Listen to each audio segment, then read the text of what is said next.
Oh, forgot.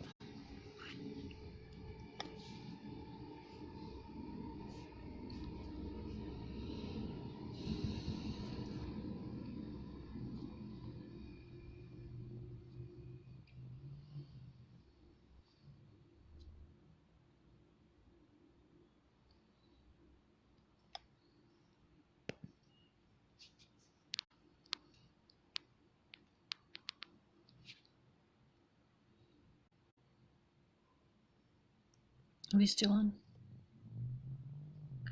Hello. Hello. Okay. What did I do? Are we still on? I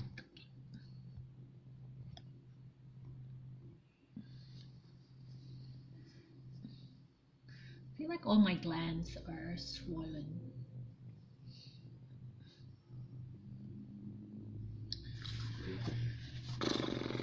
Let's do some work.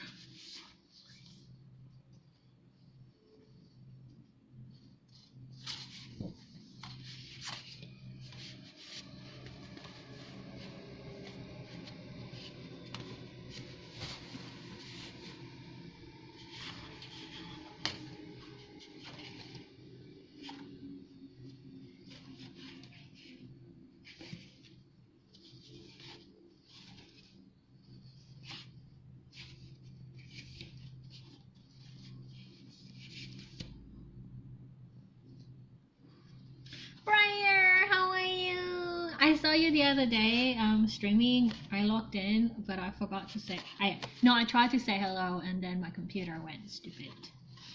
No, you were like drawing these emote things and it wasn't in the coloring stage, it was only in the sketching stage. You're so embarrassed. Why? I got fat. I don't know if I got fat or I'm having allergic reaction. Also, I cut my hair in the shower and then I got too carried away because I cut it in the dark and then now it's too short. How are you? I don't know, I feel like I'm a 45-year-old obese Asian woman. How you been? Is it not too late? It's not too late, right? You're not about to go to sleep, right? Because every time I stream, you're always about to go to sleep.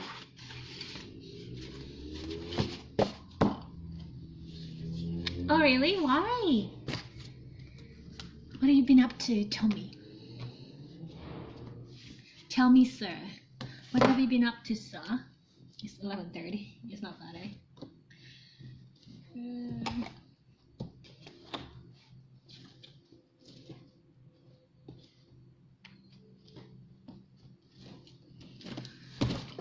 Oh, okay. How is your summer? How was your summer? I know summer just ended, but I thought I'd ask. We are heading towards summer here, but that means we have to go through this period of a very, very cold period. Sometimes it's even like colder than winter, and it's not even a joke. It's like, why? I used to get paid to get up every morning and pick up trash around this apartment, but I finally got an official guy, so I don't have to get up. At least you got paid, right? So that's like the positive thinking. Oh, this goddamn training. If I didn't have a training when I was in my early 20s, I would not be thinking like this. So what do you do now? Do you go to school?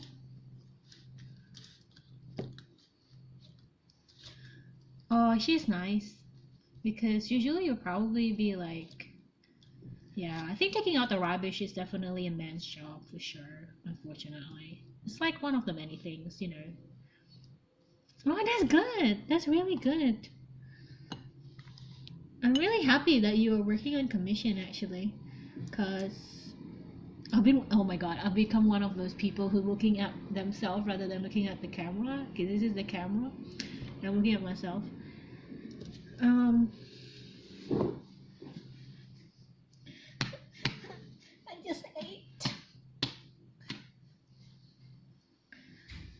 Yeah, because I think like you're really good at what you do. I can't even draw. So I'm trying to sort out my what I eat, like diet, but not diet to lose weight, but diet to like basically trying to figure out what my body wants and stuff.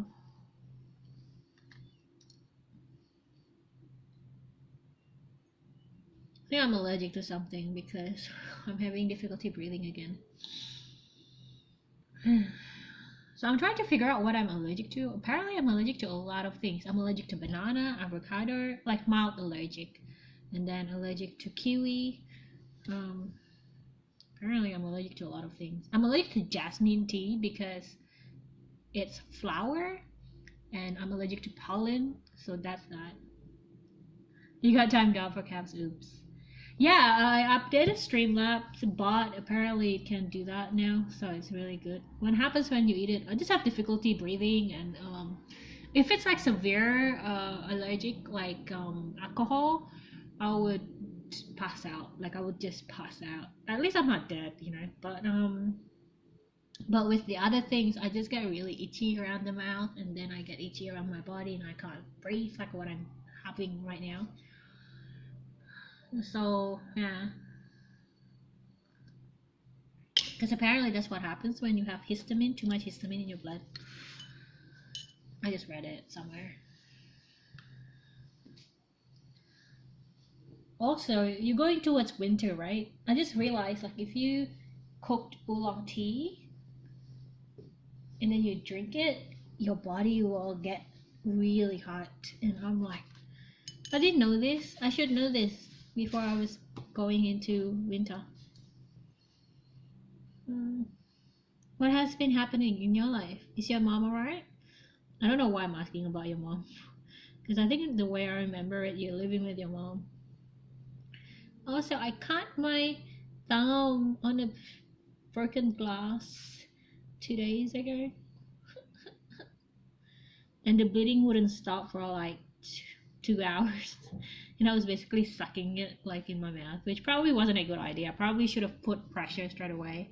The blood would be clotting very quickly.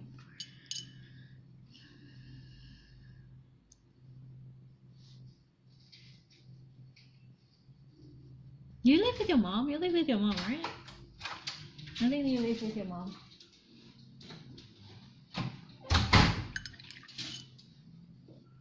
Do you have siblings though? You don't?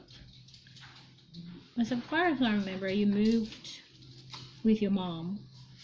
But I can't remember whether you have siblings or not.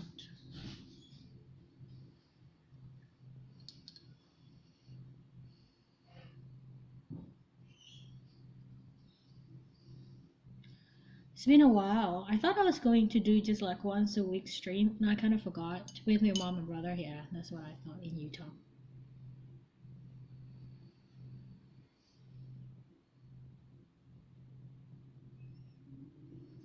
So I tried a few loose paintings, like flowers. I'm not sure even if it looks like flowers.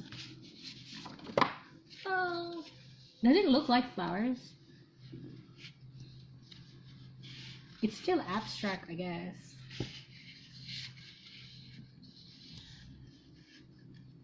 But I guess you can kind of have shapes around it.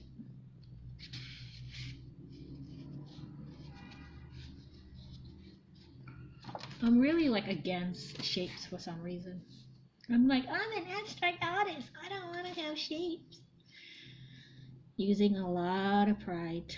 And then one day I'm like, hey, let's see if I can do this. Basically, I watched this video on Insta, you know, like those really quick videos like they put out in the main feed. And I'm like, that looks okay. Like it doesn't look like complicated. It doesn't look like it has like a lot of steps. So I'm like, let's see. And then it was weird. As soon as I do it, the first time I did it, I got so many well, not a lot of replies, but like some replies on Insta, and I'm like, whoa, people really don't like abstract hate. People don't like the things they don't kind of can put like in a box situation. They really want something to be like have shapes in their head so that they can put it inside a box somewhere.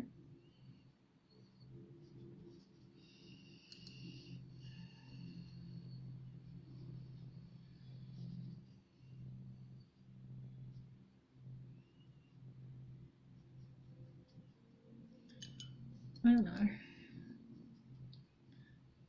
What else do you do? Do you go to school? I don't think you went to school last time I talked. I'm trying to exercise my memory.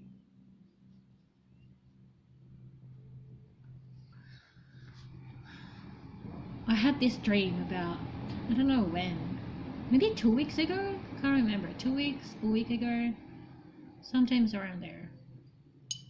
And it was like such a weird dream because although I've been like updating my food and stuff, but basically, like the dream was, it wasn't a dream. It wasn't like a visual dream. It was like a voice, basically.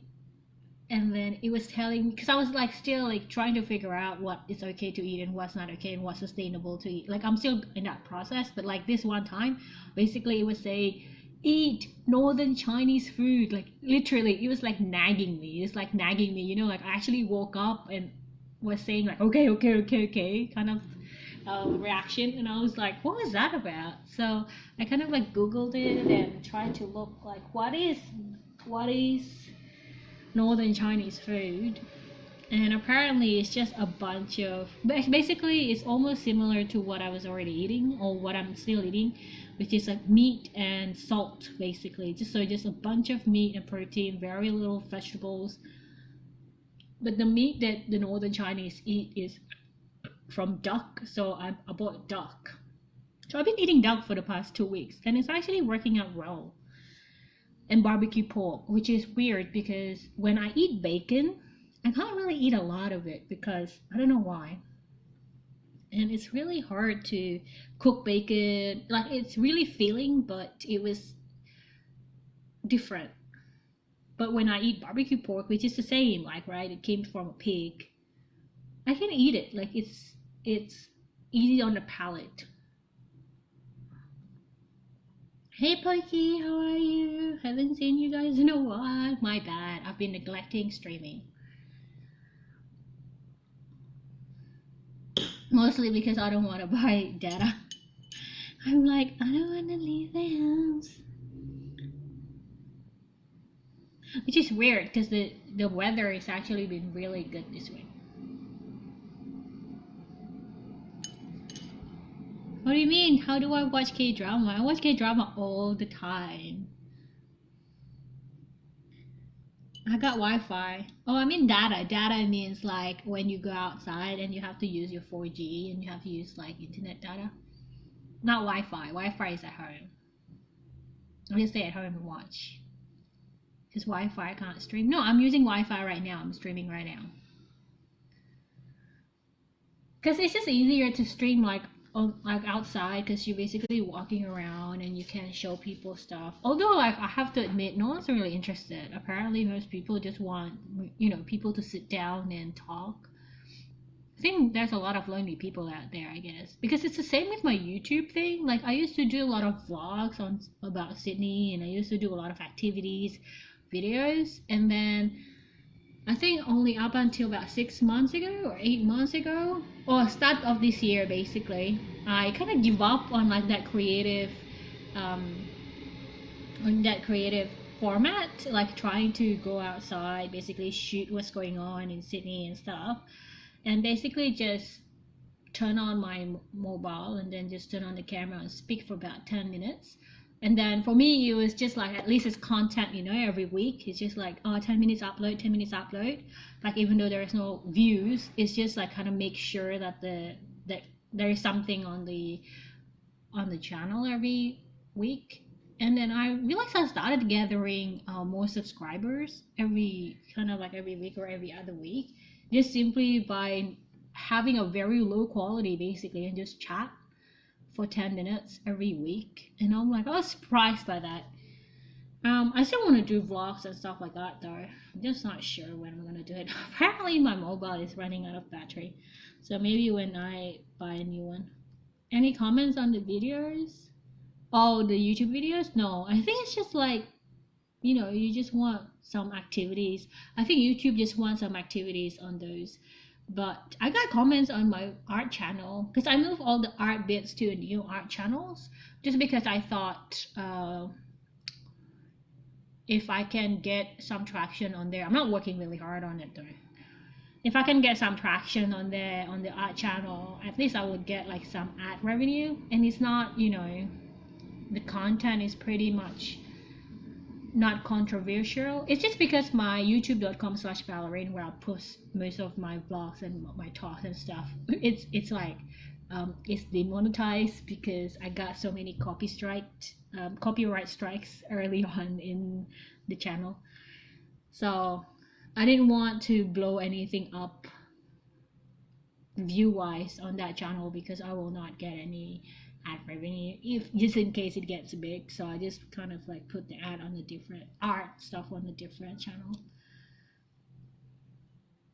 But I don't know, I'm not really doing anything big. What about you guys? What have you been doing, Perky? What have you been up to?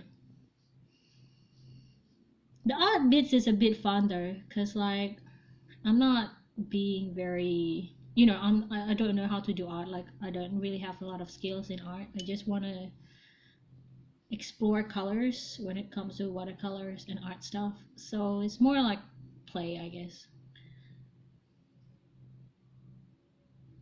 There's a thing in your chat that says I'm earning channel points. Oh really? Yeah, I've seen that on Twitch, but I never really dig deeper just because I haven't been on Twitch in a long time.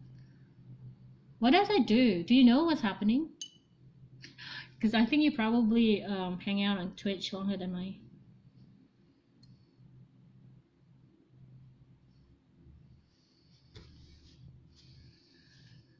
What does this do? What does it do?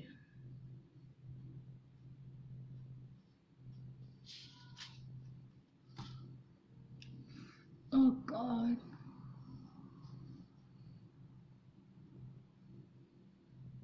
I need to start exercising. What things? Do I have to?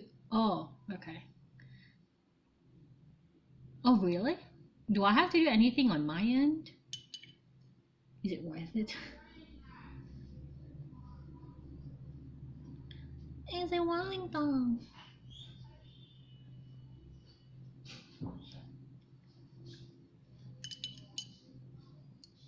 Can you unlock? I haven't updated any of emotes for like 2-3 years, so I don't know what the situation with emotes. And I haven't updated any of my Snapchat stuff. Are you guys on TikTok? I'm on TikTok. Can we go on TikTok? Because I don't know how to do TikToks. You guys can teach me. Apparently we have to do TikTok.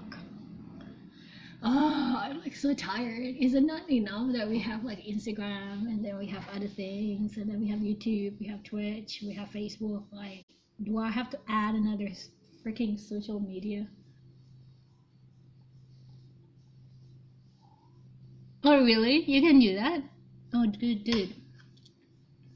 You spend points on that. Oh, does it like accumulate points? Maybe I can do something on my end. Let's see. Like I'm gonna put that on hold just in case. Just in case I will not follow through with my words. I tend not to say things I don't follow through. So I will reserve the right to be a hypocrite.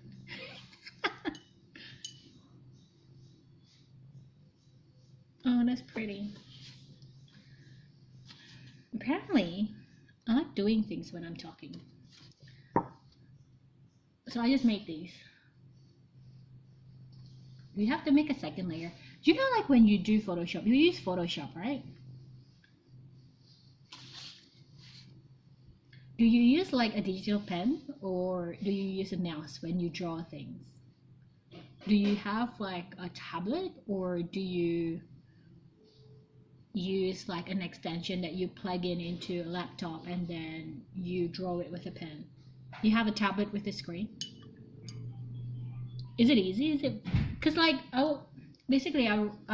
watch like a bunch of videos on Instagram, right? You know how like those people basically create stuff on a tablet and they use the digital pen and everything, use the shading, use the values and all that things. And just when I watched it, I don't really find it's very satisfying at all. So I'm like, oh, do I really want to invest on a tablet? Because like if I'm gonna invest on a tablet, I'm not getting a new phone. But if I get a new phone. I'm not gonna get a tablet, and the tablet seems like a good compromise somehow, because like I can buy like an extension for keyboard, so I can use it to type stuff when I'm on a coffee shop, like changing my workstation. And it's just that I don't know, I don't really have a strong connection with like digital stuff. Like one of those, yeah, I saw Samsung is about thousand 1100s, and then the new phone is about 500.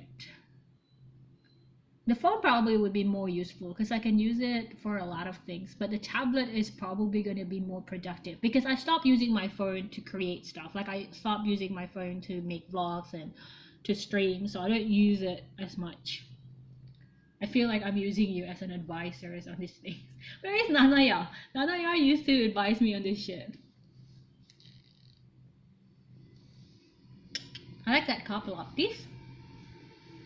I'm using this tall cup because it doesn't get cold easily. Like it doesn't cool the tea easily because because if I use like a regular cup, like regular English cup of tea where it's like very white at the top, I realized like within 2 minutes your tea gets really cool straight away. It gets cold, and I'm like, dude, this is not the best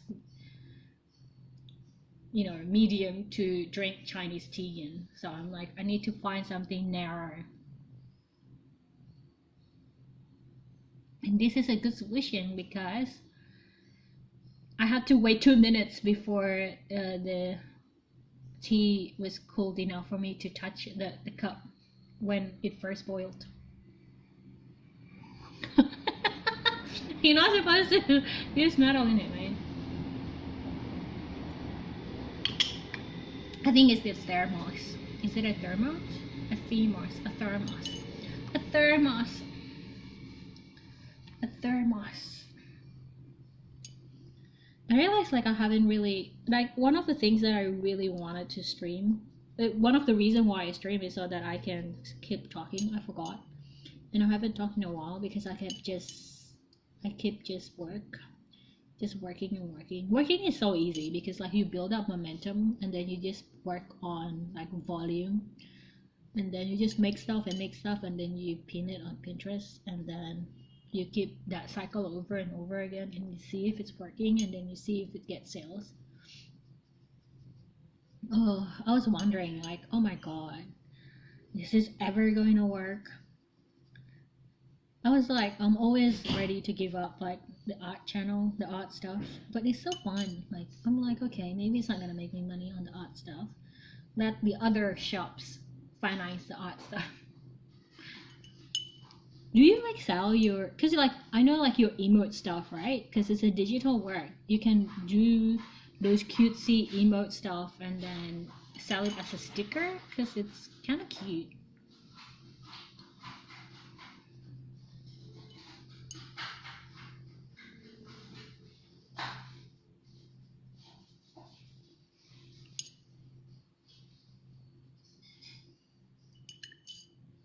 But you have to invest in stickers. No, you just go to Redbubble. Just go to redbubble.com and they sell stickers, and you just use PNG transparent, and then you just link the shop, the sticker shop, like just gain the sticker shop and then put it on your channel. Like you don't have to advertise it. It's just like if people look at through your info section, it will just be there.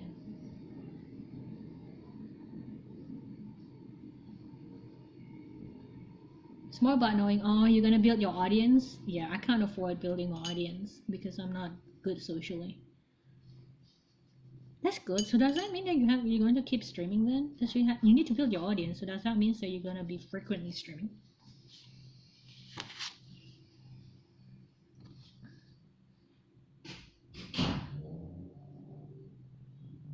Oh, how's your YouTube channel going? Can you just like you can import your videos from Twitch to YouTube, and then you kind of chop it up a little bit. Like it actually gives you an option to chop it up into 15-minute section. So if you don't want to put it up like in one whole big section, you can just do it.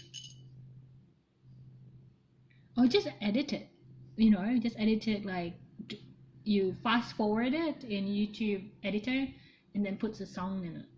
So they won't be able to hear your voice. Just like a quick process videos. I'm holding you accountable. I will make sure you're successful.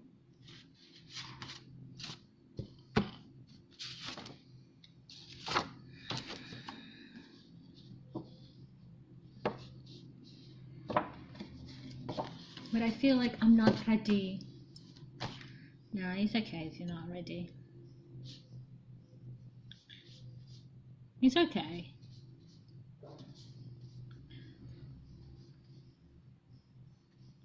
It's okay. The thing is, maybe not. But I was going to say, thing is, I don't think everyone is ever ready. And I think when you say you're ready for something, usually it's already too late. Sometimes you just have to jump in and get ready on the way. Like those women who basically put on makeup on a train. I never know how they could do it. Like everything shakes from left to right, right? And then they basically are very steady and they're holding their mascara on. And I'm like, how is that mascara not all over her eyes, or like, you know, like how is that in place? How is like her lipstick is not all over her, you know, her face?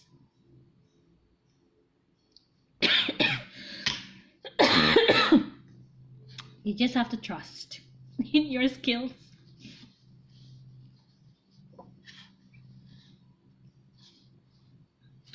Jump in. I'm really happy you're getting commissions actually. It's really good.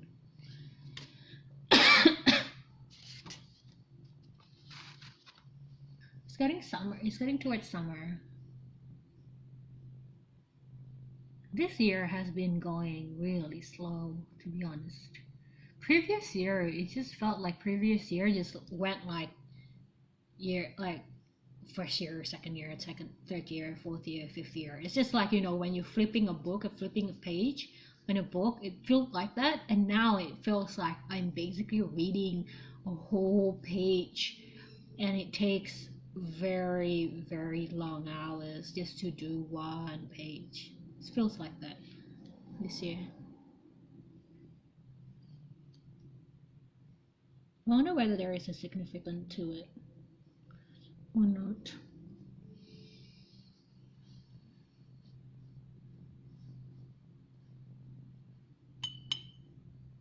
Do I knit still?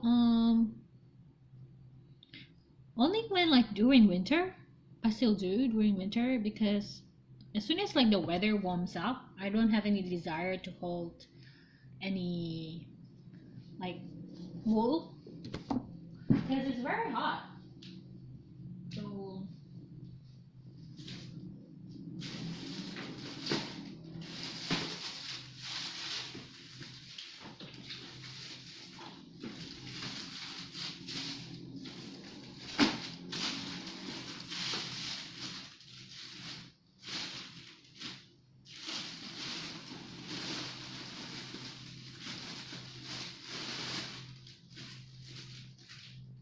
So I did this year. So this is the last one I did at the end of like maybe last winter. Sorry, not last winter, like last month-ish. The beginning of last month, probably. This is the last one.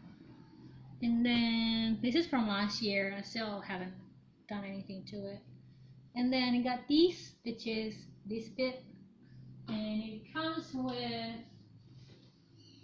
headband. Ta-da! I made it a matching one. I wore this like during winter actually. I actually did. I made a few headbands, but I gave it to my flatmates because I think it suits her better. It's like very pretty and stuff. And then I really like this one. I think I'm gonna keep this one for like a long time. So this one's like I made from like 6 balls or something, and then it's really long. It's like 3 meters, like very long.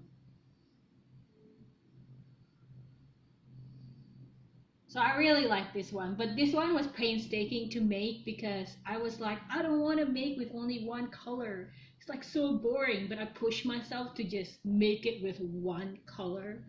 And I was like so frustrated. I basically have to stop and start again because I was so frustrated because I really couldn't stand just using one color. I get so bored.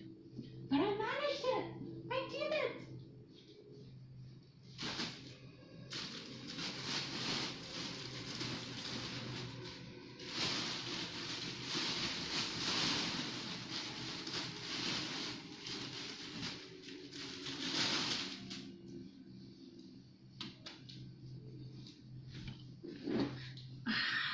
Thank you. It's really good knitting, especially with big needles. I think like I'm a big picture kind of girl. It's easier to make things with like bigger things. Like even now with the big brush, I bought these like for $8. I was like, yes, because like an expensive brush like this at this size will cost about $100.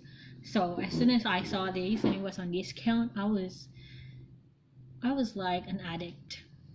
I basically kept going to this art shop just to buy art supplies, and I feel like they're using me for money because I kept giving them my money to buy more paint. So I'm like, oh, why is your product so good quality and cheap too? I cannot stand cheap and but good quality products. How are you expecting me to resist this? I'm actually very grateful that they exist right now, to be honest, because the quality is really good and the price is extremely affordable. So I'm like, even though they don't pay me, I'm like basically promoting them on my YouTube channel, on my Instagram, and I'm like basically being that petty girl, like saying, give me some attention and maybe some sponsored posts as well.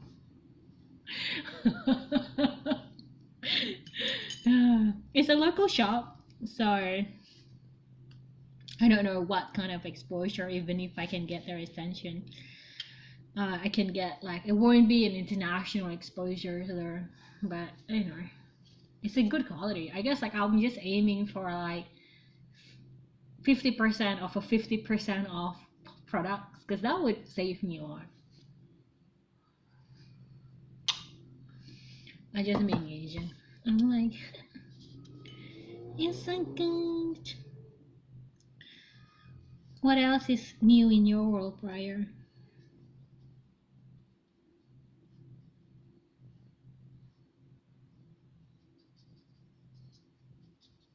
I'm still insisting that you basically put your design up on Redbubble though. You never know. But you have to use the right keywords. Otherwise they won't find you. Redbubble is about keywords. It's not really about the design products. It's about keywords. So just make sure you use the right keywords.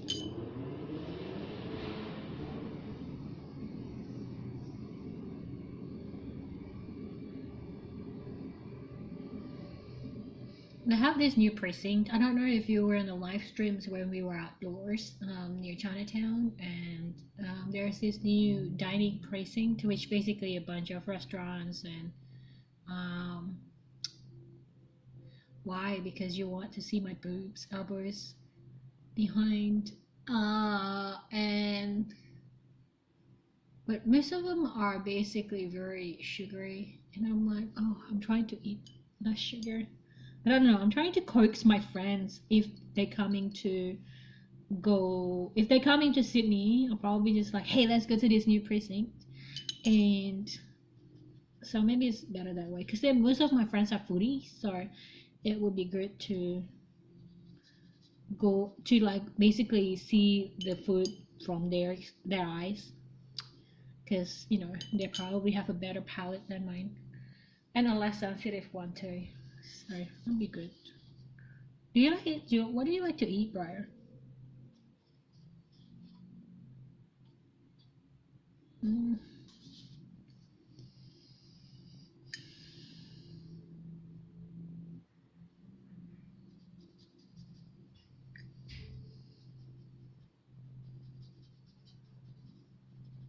Also, when I was like investigating that North Chinese cuisine, it's basically like all the things I was avoiding. But one thing was true though. I ate like egg noodle and I wasn't hungry at all. As soon as I ate it, I eat once a day for the egg noodle and I wasn't hungry at all for the next day. That was a good surprise because apparently, northerners eat wheat while southerners eat rice. When I talk about northern and southern, I'm talking about Chinese, north and south Chinese. Oh my god, of course, like they are so complicated. They got like 1.3 billion people. I made rice yesterday. How do you cook it? I did not learn how to cook rice until I was 32, 33. As shameful as it is as an Asian woman. I cook it on the stove for me. I watch it on YouTube. You basically cook it to boil for 10 minutes and then as soon as like it comes to boil, you turn the heat low and then you cover it a little bit. You cover most of it and then you cook it for another 20 minutes and your rice should be okay.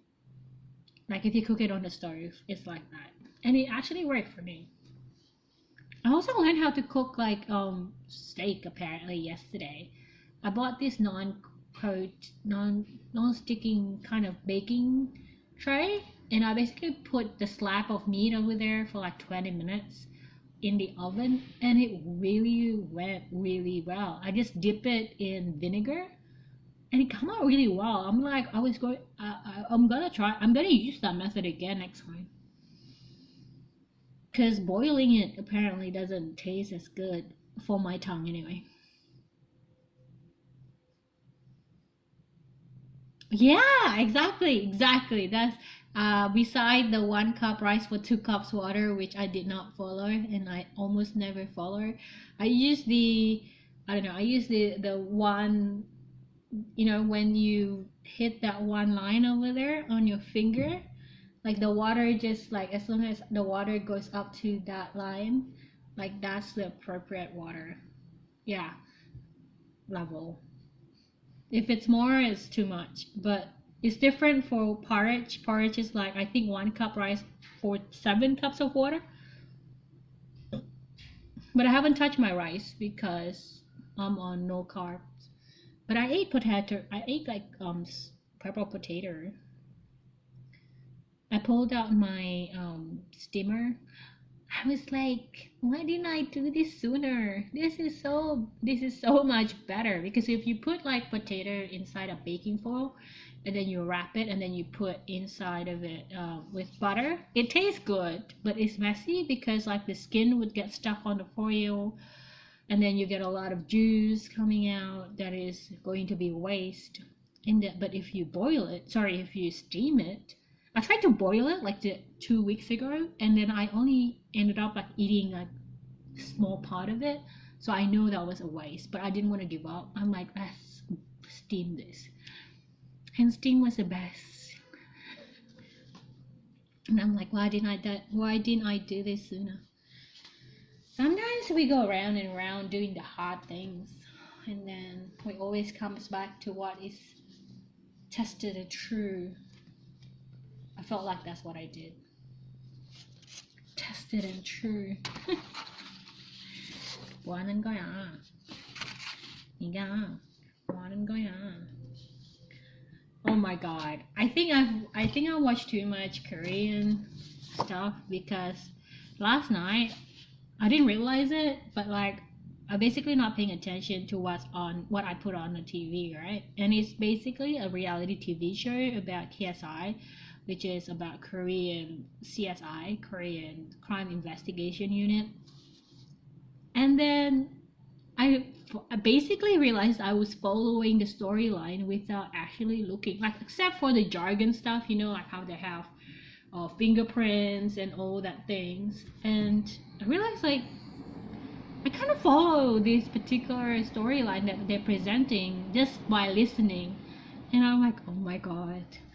That's when you realize I think I watch too much Korean drama. This is happening.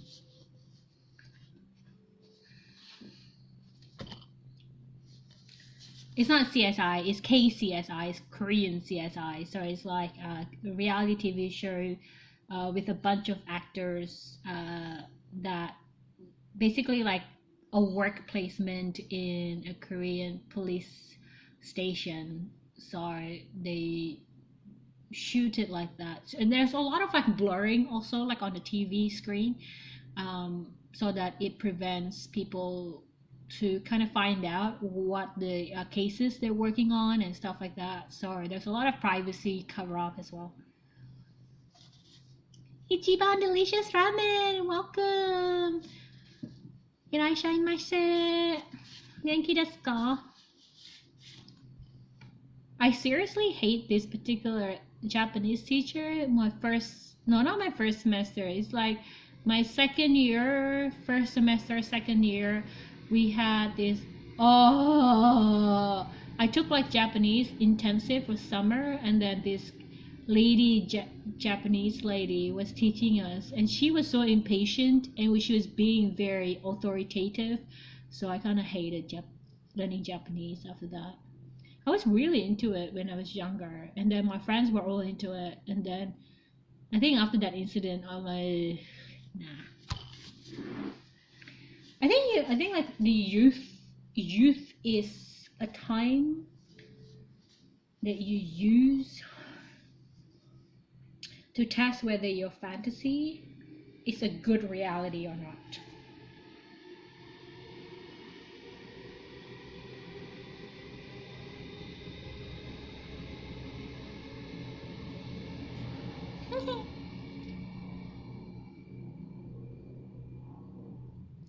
How do I feel about knowing too many people? I don't know too many people. Like having 100 friends. I don't know 100 friends. I don't even have one friend actually. Like close friends I speak every day, which is probably okay. Acquaintances and friends, like you have to define it though. You can't have 100 friends. You can't have 100 friends that you talk to every day, unless like you're doing like these kind of things. But even with these kind of things, if you talk to 100 people the same day, like the same people every day, they're your viewers, aren't they? They're not really your friends. Like friends only can be limited to like maybe 5 friends that you talk to every day, or like every other week. Like it needs to be constant, and it needs to be like everyday kind of life kind of thing, isn't it? I don't know.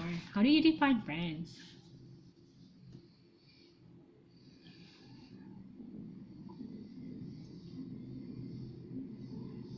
Because you can have 100 acquaintances, you can have 1,000 acquaintances, like people that you know throughout your life, like people from childhood, people from middle school, university people, your co-workers.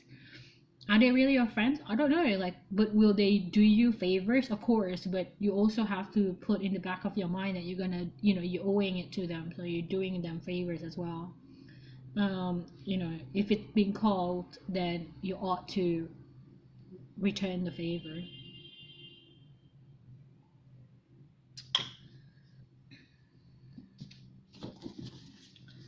How do you define? How do you define love?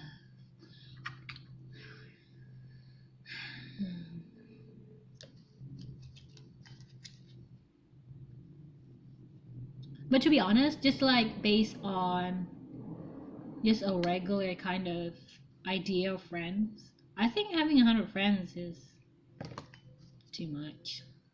Hola, hola, ¿cómo estás? I'm an introvert. I like to stay home and play my Monster Super League. Oh my god, my Monster Super League this morning when I was about to log on, it basically gave me this message saying there's an illegal activities, it's gonna get closed down. And it basically took me 15 minutes trying to figure out what was wrong and what needs to be like what other program needs to be uninstalled from my phone for it to work. Apparently it doesn't really like Alipay, so I have to install Alipay, and then it started working again. I was so kind of like almost upset. I was almost angry because I'm like, dude, I am leveling up all my monsters right now. This is not okay. Like, I'm having a lot of monsters that I want to level up to level 60. The shit I get angry about these days. What time is it there? It's 4:13 in the afternoon. So I was like, oh my god. We got battery just in case the battery is low and stuff. Yeah. I don't know. I think I should claim it. Like, this is mine now. For all intents and purposes. He only visited like for 1 month. The past 8 years.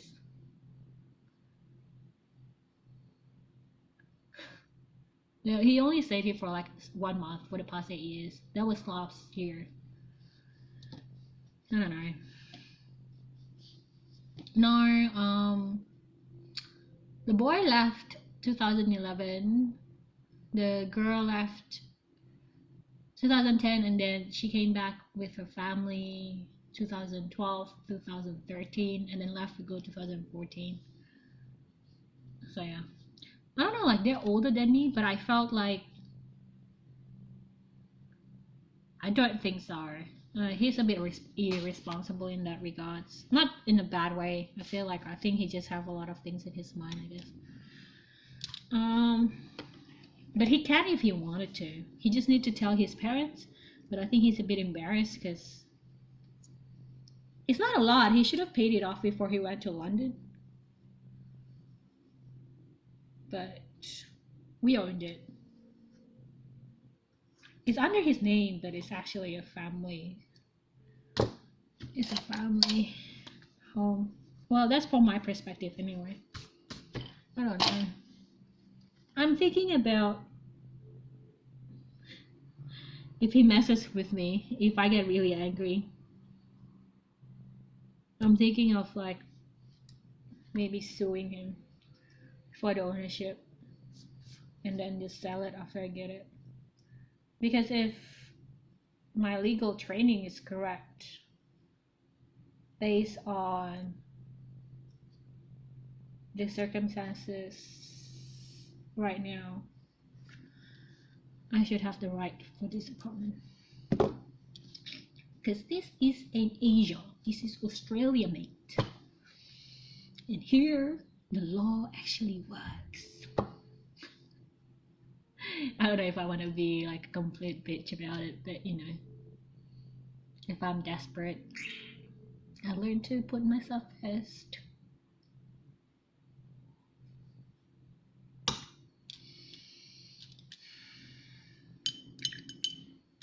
That sounds bad. Probably sounds a bit bad, eh? But yeah, we own this place. I've been here like 13 years. It's time to move on, kind of though, which is probably why I wanna. Well, I don't want to sell this place. Even if I leave this place, I don't want them to sell it too, because my other cousin, his sister, has 2 children, and they were born in Australia. So up until they're 18, they can have like 2 citizenship. I'm not sure whether the citizenship law has changed or not in that country, but if they choose to own up to their Australian citizenship, then I want them to kind of use this place as a base. At least, you know, they don't have to find like, you know, a new place to live and stuff like that. There are 3 bedrooms, and their mom can come and stay here, and you know, the two can just use the other two, and they can just stay until, you know, they finish university or whatever, and then kind of like have a stable home life, like as soon as they move here and stuff. They're still young now. They're probably about 8 years old, so they might have another 6 years, maybe another 5 years before they need to make a decision to move here or not. It's up to them. But I kind of don't want. It's better if, I guess, like, it's, even if it's not, if they're not gonna stay here, it's probably better just like, even if I leave, it's better if they just rent it out, because the current interest rate is still pretty low, so they're renting out and then using this rent money from this place to hire maybe a much more convenient place somewhere else.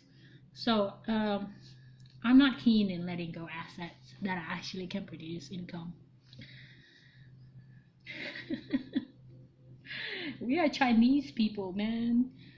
Chinese women, Asian women, we run the money in the family. I think I know why though. I think like is because like I think there is a lot of history where Asian, well, maybe not Asian men, but like I think I'm talking specifically Asians community, I guess. Like even growing up, even like even in Korean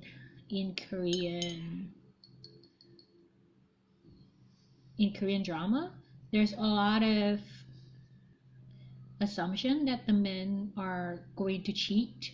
Like it's just like even part of the culture. It's like, oh, does he have a second or third woman? Is he playing around? Like it also goes for the women as well. But I think like the women doesn't do that unless you are at the top echelons where you are like basically one of the billionaire wife, and you are, you know, 30 years old and your husband is like 85-year old, and then,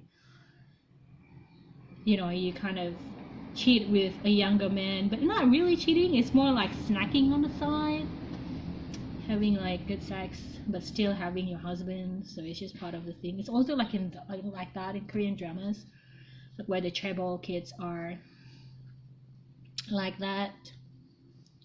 But anyway, I think, but in general, I think the system is being created to protect the women and the children, because I think do you read a lot of manga or like watch a lot of anime? Because if you do, you would be familiar with the fact that, you know, in Japan, when you get married, the husband will have to give all his salary to the woman, and then he will get an allowance instead. So the woman will run the finances in the family and all the bookkeeping.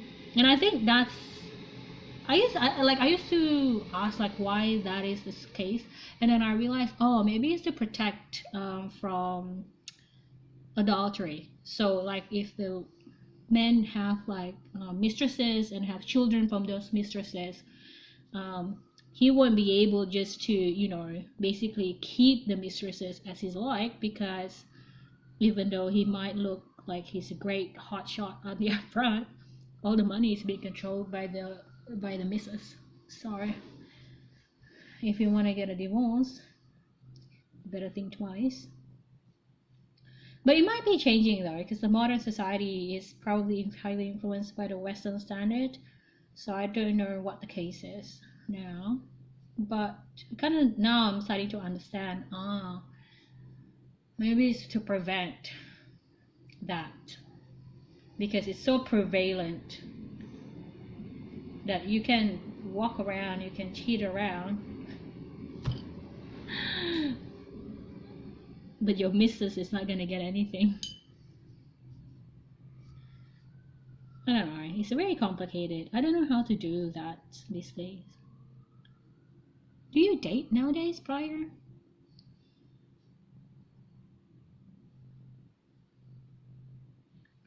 I'm kind of avoiding this person. This year, I actually really. Oh, I was asking, are you dating? this person that I met last year, she came back from Japan after about 15 years living there. And we used to be really, not really close. We used to just hang out when we were younger, like teenager. And then now I'm like, and then I hang out with both her and her sister. But first I hung out with her, and then at uni, because her sister is a year older than me and she's like 3 years older than me. But so first I hung out with her, like party and stuff like that. And then as soon as university kicked in, I hung out with her sister a lot more. We used to live in the same neighborhood, so that's how we got to know each other. We live in the same neighborhood. But her sister found me on the street while we were walking. We bumped into each other. So by default, I met with her as well because she's the one that moving back to Sydney. Her sister isn't. Her sister is just visiting.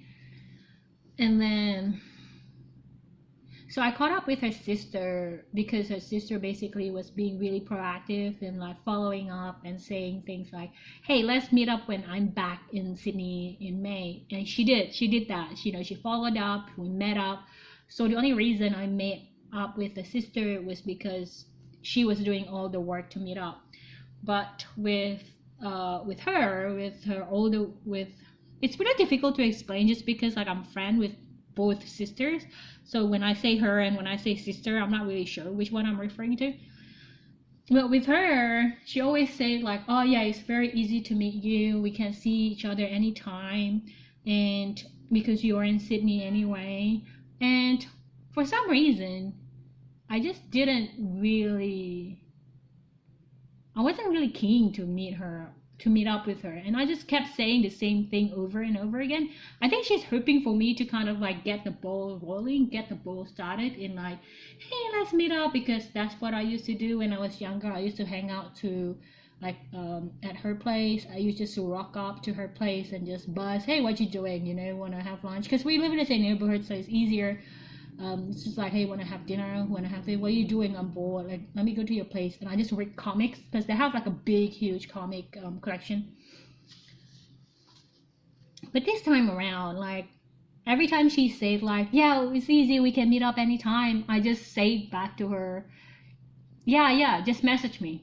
So I always put like the balls on her court. Like I never said anything along the line, yeah, I will message you. I never say that. And I don't know, I'm quite careful with what I said. So I haven't heard anything from her, so I'm not gonna go up and basically ask her, hey, do you want to hang out? Don't want to do that anymore. It's really weird. But with her sister, I'm looking forward for her to come back to Sydney actually, because hopefully she'll contact me when she comes back to Sydney, and we'll explore this new neighborhood in Sydney, this eating place, because she's very keen to explore new neighborhoods, and I'm like, oh yeah, friends to explore things with. So I'll do that. And her personality is a lot better anyway, because it's a lot more sanguine and a lot more cheery and cheerful and straightforward. And it's just probably because she's the second child, not the first. Like I'm the first, so I know like you can be very, very, like you kind of take on a lot of responsibility, even if it's not yours, because basically you're the first in charge after your parents. So there's a lot of parentified emotion that you're not supposed to do when you're a child, but you do it anyway. So maybe I'll keep the second sister as a friend, and the first one, if she contact me back, then let's go from there. But if she isn't, no hard feelings, mate.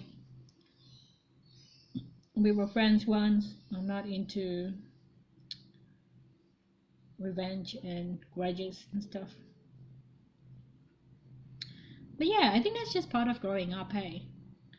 You just kind of define your friends in a very clear-cut manner. I guess this is like an extension, a discussion of what I was saying to you before about the friendship thing. You brought it up. I'm like, Yeah, that's what I'm thinking. And I'm also very aware that I could be very stubborn about it and I might cave and, you know, contact her first. But I don't know, I don't feel like it. There are a couple of friends though that I basically still like actually initiate conversation first. So that's okay. Like friends from university, I still do that. And there's friends from high school as well that I sometimes still keep in contact, and I still hold grudges every now and then. Like, why isn't she contacting me? And then I realize, oh my god, her life is so hectic. She has like 2 kids, a husband, in-laws, her parents, her sister, and then she's like basically the director of this, big company. So I'm like, I'm pretty sure she is crazy enough as she is right now with her time and stuff. Sorry. I'm like, yeah, I'm not that angry she's not following up with me.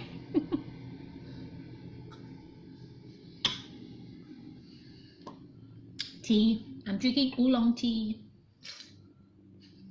I basically have to boil this, put this on the stove. Um, this is very convenient. And I can just like use it as an actual teapot itself while also using it as a cooking teapot. So welcome to the chat, News Park. You're not Andrew, right? No, I was doing that while I'm talking to you. You tell me when you need to leave, Briar. I won't hold you hostage. I'm still playing Monster Super League though. Oh my god. You know what's good about playing Monster Super League? It prevents me from like keep checking my Instagram. So I'm like, it's like I am replacing one addiction with another addiction. What are you? Oh, I should not ask what you're playing. Because if I ask, I get interested. If I get interested, I get into it. If I get into it, then I'm probably going to be addicted to another thing. I cannot afford addicted to another thing right now. What are you playing? It's a dangerous game that I'm playing.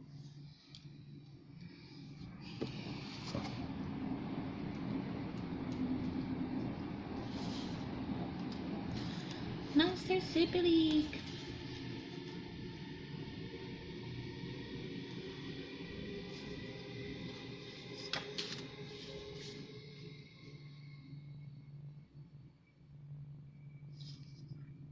What other creative things do you do, Brian?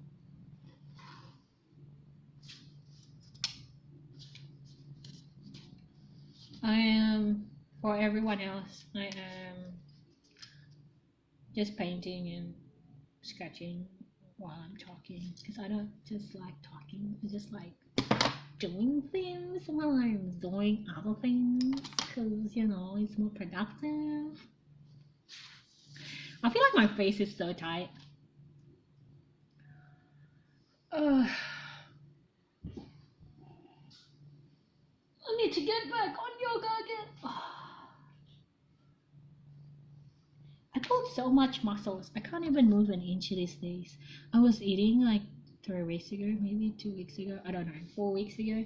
I was eating and I was like doing this, trying to reach my teapot, and then as I'm chewing, because I was eating, and then I was trying to, pour some tea to the glass, and then when I was doing this, suddenly this bit kind of cramped on me, and then I felt like it's being stabbed from the inside, and I basically just have to do this for like 10 minutes for it to calm down and for the pain to go away. This is how you know you got old. It will happen to you guys too. I'm being very, very bitter. I'm like, how old age will reach you too. You will not get away with this.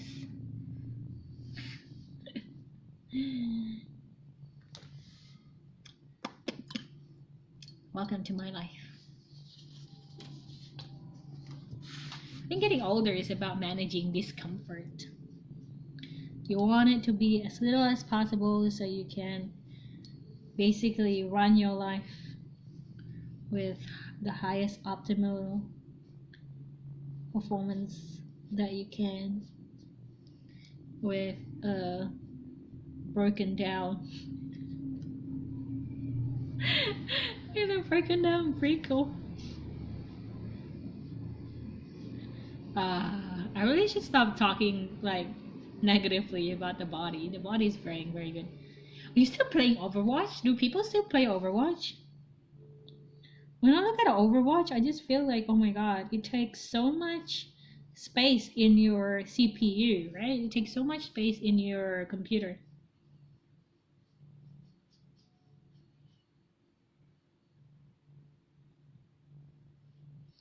I can't even play Hearthstone in my computer. That's how lame my computer is.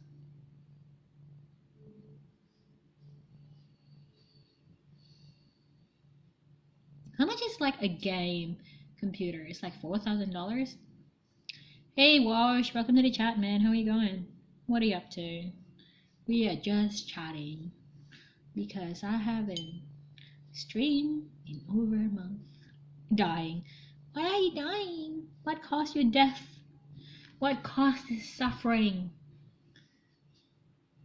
Man, I assume you're a gentleman. Because Twitch hasn't changed basically, hey? Because Twitch is basically filled with depressed people. Depressed, lonely people. That's basically including me, basically the demographic of Twitch. But I probably have kind of moved on from the depressed part. Well, you all die. Well, you all are going towards death as soon as your heart starts beating in your mommy's womb. So from death comes life, and life comes death. That's just the way it goes, mate.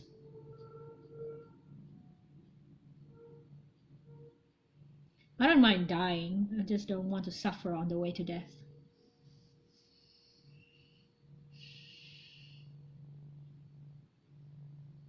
Your body's still alive.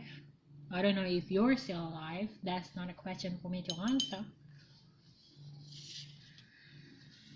I think people don't differentiate between the body and the... Well, I guess you have to...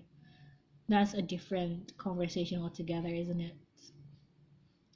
For my part, I do believe that we are part of the spiritual kind of consistency and stuff. This won't be added to scientific knowledge. Well, it's a bit difficult if you don't have a body to add to scientific knowledge. Unless we get an AI that is sophisticated enough to be able to interpret spirits into tangible reality. That might not be that might not be impossible things, because they have machines to interpret dreams or to see dreams as it is being experienced from the dreamer. So you might never know. But of course, like by then the name would not be like ghosts or spirits. It would probably be much more like scientific name. It'd be like, I don't know, having a conversation with a residual effect of, or echoes of a person's personality, blah blah blah. In my Australian, I'm Asian, but yes, I chose to be an Australian. I didn't realize how Australian talks whines until you hear Australian speaks. Because I basically just like listening to Americans on YouTube, and then I watch Korean drama. So most of it, I would have American accent, even if they speak English. And then I went to this talk in New South Wales like 3 weeks ago. It's by Maxda Subaski, which she is a like Australian comedian. And I didn't realize, oh yeah, we're in Australia, because she's basically have a very fake Australian accent. And it was like, oh yeah, I forgot. It's always like surprised me when people talk in in Australian accent. It just keeps reminding me, oh yeah, I'm in Australia. I'm in Sydney. I haven't seen enough Australia actually. I kind of wanted to, but Australia is very expensive, but low quality. I guess that's what I don't like about it. If you go to like mostel or hostels, they have very low quality like beddings and cleanliness and stuff like that. And you're paying a premium and you still get very shitty service as well. They're really bad at hospitality for some reason. I don't know why. Like if you go on a if you catch a plane to Australia, do not catch Qantas. Let's just put it like that. They're gonna treat you like shit and you have to pay premium dollars. And we ain't about that life, mate.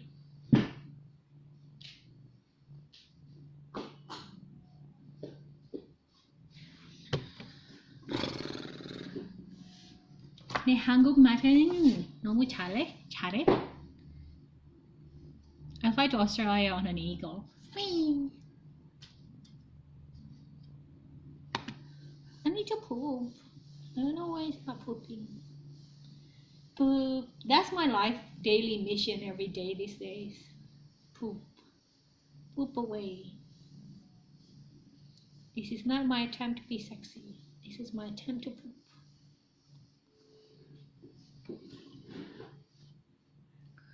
What else is there to talk about? Oh, I went to a Japanese, just punch your belly, then it will fly out.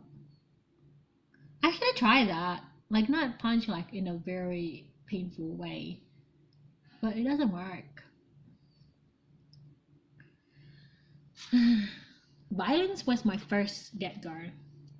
My first instinct is actually always violence. And then I train myself out of it. That's a very bad thing to say, hey. Like, I think I still have, yeah, I have like this thing. I used to, I think I stabbed myself with a pencil when I was younger. And I think I went around stabbing people with like really sharp pencils as well. I don't know if I ever get scolded. Yeah. But yeah, my first instinct is always violence. But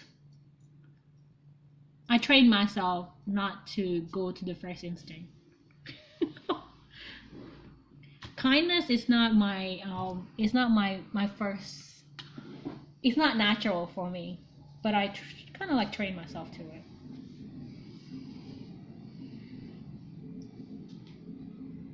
You own them.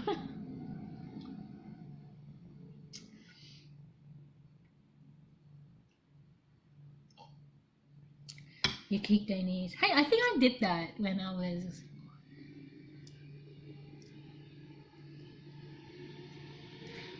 I think in middle school, I slap a lot of people and punch a lot of people. And in 6th grade, I got punched in the nose was because I was playing rough and tumble with the kids, with the boys. I don't know. I got on a lot of like physical altercation actually. And then I learned, okay, maybe this is not the best solution. I think it's because like I have a lot of scars in my body, and so I know like physical pains it ends, and I know like if it's a muscle cut, if it's like a flesh cut, it's not as painful as like a migraine or like a stomach ache. I even got like my tumor cut out when I'm like without any anesthesia.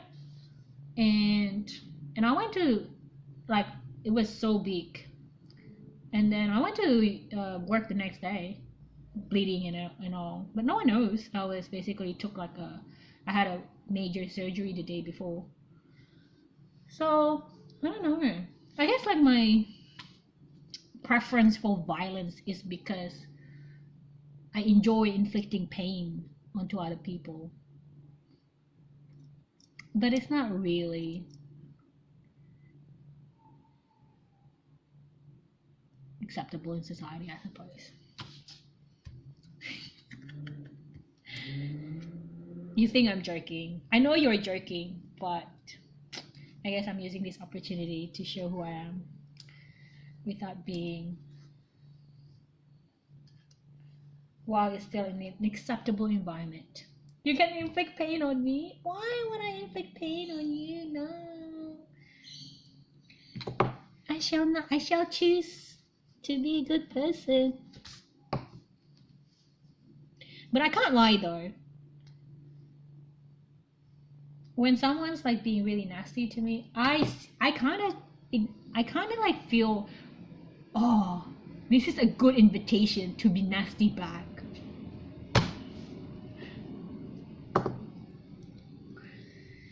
But I don't want to get carried away.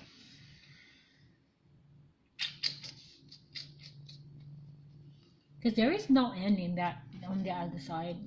And then if you spend that energy, because like energy is currency, right? If you spend it, like it's limited, so it's finite.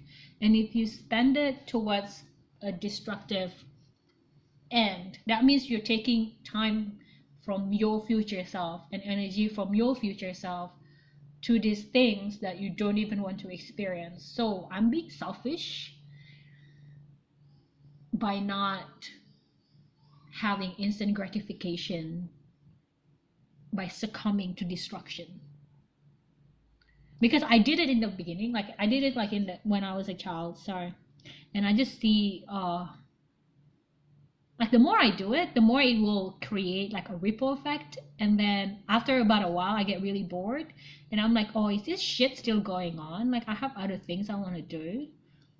So apparently, so if you want to do those stuff, you have to commit fully to say, this is who I am, this is who I want to be. Even if I go to jail, this is who I want to be. You have to commit to that. And I'm like, I don't want to go to jail. I want to just watch my Korean drama, build my business, and maybe have a few kids. And then when those kids have few other kids, I'll die. And that's okay. It's like a lot less energy. You can't do that. Have you ever been to prison? I visited prison when I was younger.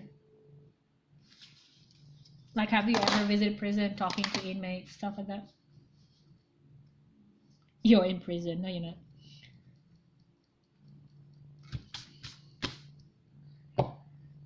It's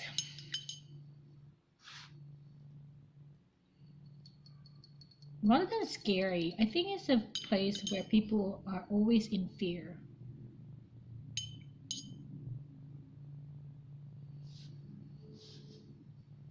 You're in a loony bin before. Did you like it? Do you like the fact that you didn't have any responsibility? Do you like the fact that you are being released from responsibility? Then do you like responsibility?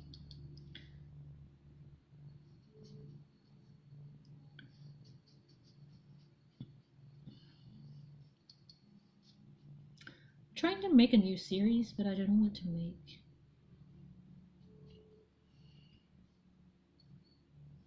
You're like, oh, let's go there, and then you got there and you're like, yeah, might not be the best idea, hey.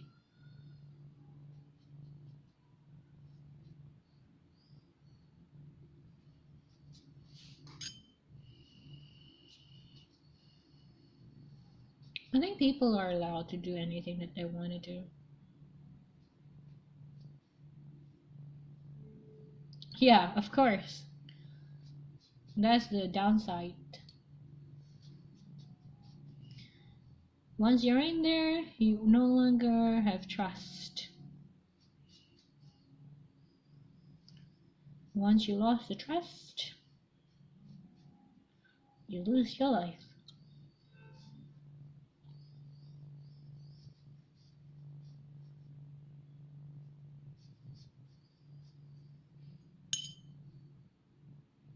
in church entry. My place into party room in church entry. Oh my god, have you ever gone to a party room? Oh, when I was like, I realized now, like, my teenage years wasn't wild, like I didn't take any drugs, but there were people taking drugs, of course. I didn't do, like, those sleeping around kind of situations, but of course everyone was sleeping around. I kind of just like in the periphery, but I think like I didn't do those kind of things because I know I'm a nerd and that's where I truly belong. um, but I think like talking to a lot of the young people these days, I think what I did was more than what they are doing now, I think. Like it didn't get into the situation. I don't know, maybe was it black? Because like I remember,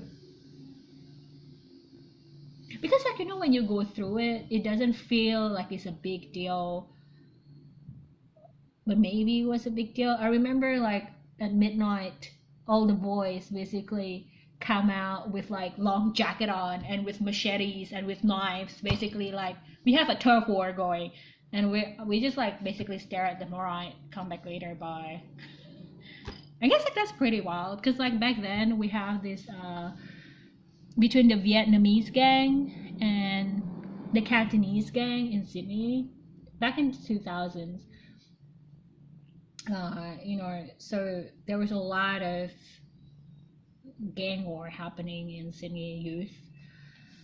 So, and I think like one of the boyfriends of the girls that I used to hang out with, well, I used to hang out with the sisters, and the older sisters usually have like, I don't know, boyfriends and stuff. So they are the ones that basically just go and like, yeah, let's go and get them. I don't know, just boy stuff and teenager stuff. I think it didn't get serious enough until I realized, like, I remember one of the people that I used to hang out with when I was younger changed so much. And then I asked one of our mutual friends, like, what happened to him, because he used to be a very go-lucky kind of guy, and he used to be very easygoing, very fun, not fun, but like very light. Like those people that you feel at ease being around. And then suddenly a few years later, I bumped into him, and he just looked very different. He doesn't have that light feeling anymore. He doesn't have that kind feeling anymore. And I was like, something happened to him for sure, but I don't know what, because after high school is over, I basically just focus my time in what I love most, which is studying. Because I realized I'm an introvert, and apparently partying lifestyle is an extrovert activity, and I really hated it. And then my friend basically told me, yeah, his friend got stabbed and died in his arm. And I'm like, yeah, that will change a person when someone basically got killed and then died in your arms. Yeah. That makes sense. How he changed from like this light-hearted kind of guy into this very stern, like serious person. Yeah, that will do it. Someone's being dead in your arm after being stabbed violently. Yeah, I would understand. I guess like this kind of things, as I grow up now, I realize like, oh, maybe I did have a wild teenagers. Although I kind of left unscathed, because I guess you just have to know yourself a little bit anyway, like who you are, what you want to mix yourself with and stuff. Because I remember talking to one of the teenagers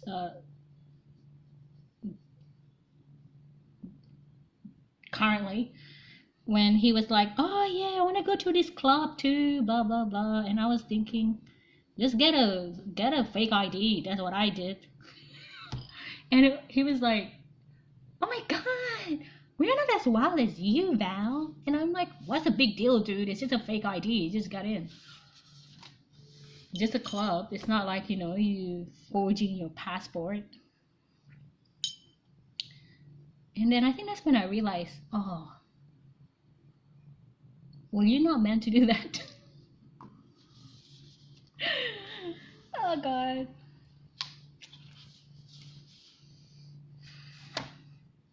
Unless life happens to you. And then, I guess when you grow up with violence, it becomes normal? Maybe. But it's always a choice whether to follow it or not, though. Just because, it's normal doesn't mean you have to abide to it. Because I was always surrounded by drugs, and I was surrounded by people basically getting pregnant at 16, at 15. People getting slashed, people getting into the hospital because someone got stabbed and shit. So it's like, but I never got involved firsthand. Because why would I be that stupid? Like, my life is hard enough as it is without those shits on my records. But it's up to you, of course. Everyone has their own life, their own decision to make.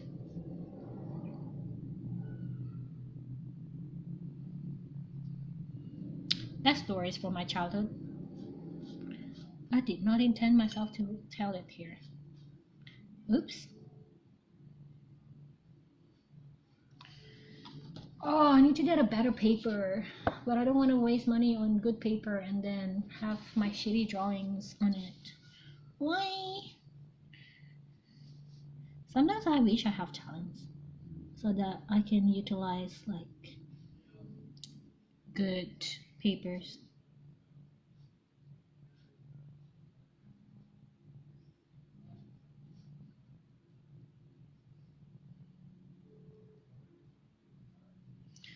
Oh, it's been like over a year since I started this like marketing strategy on Pinterest, and I'm feeling like although it's kind of working, we really want for it to work more because it's been like 7 years on this path of like being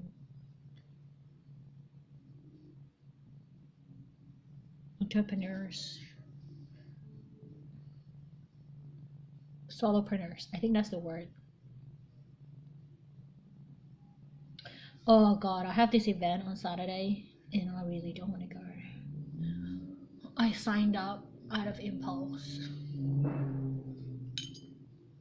Oh no, has it been like poor connected since like a long time ago?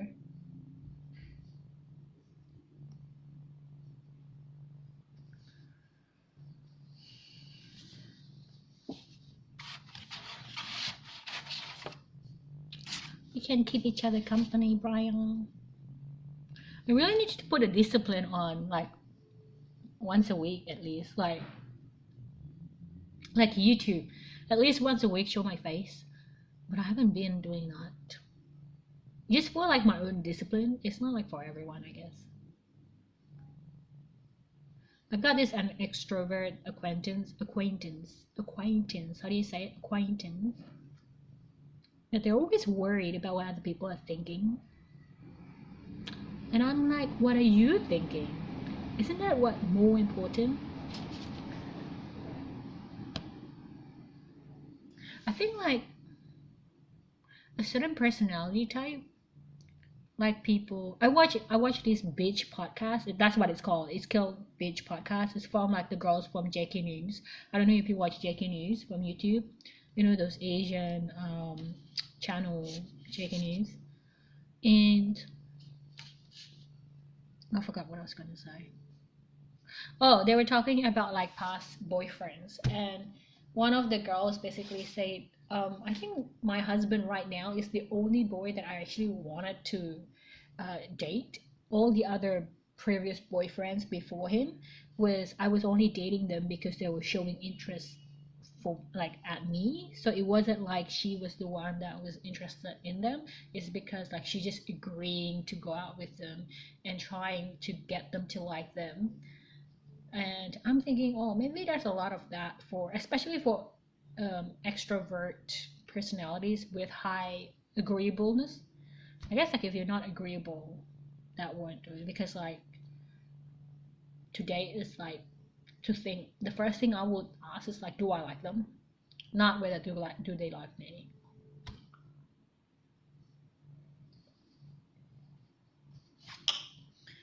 Because I feel like it's an insult to the other person if you're dating them just because they like you. So it's not like you like them, it's just that you like the attention that they're giving you.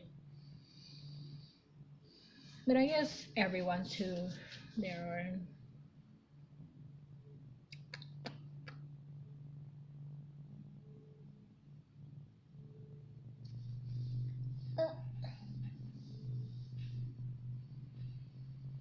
Tomorrow is shopping night.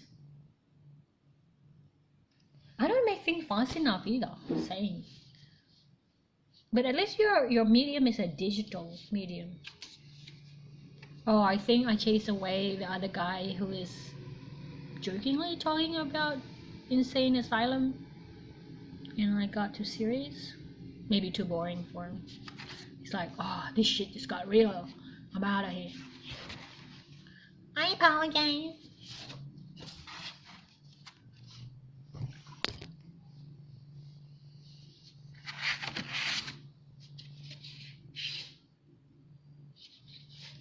Actually, I've been thinking of like writing it down. It's a trick that people use for girls, because if you touch your elbows at the back, it will push the breast out. So it's like, you know, if you want to see pushy breasts inside in your face. I got this New Zealand girl got me to do it once, and I was like, oh, like why you did that to me? You're so mean. But she's nice. But we didn't keep in contact after we finished the tour. We went to like Europe together. Oh, she was on her honeymoon with her husband.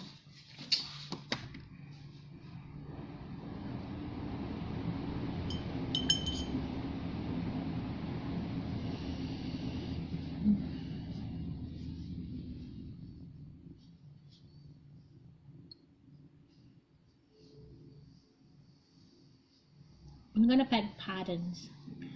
I'm gonna make patterns. Patterns are extremely important in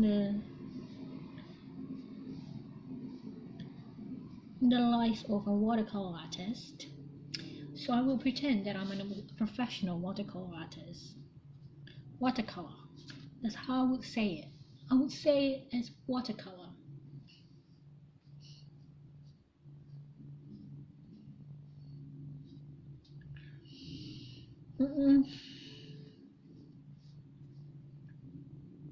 Still feels a bit awkward streaming now.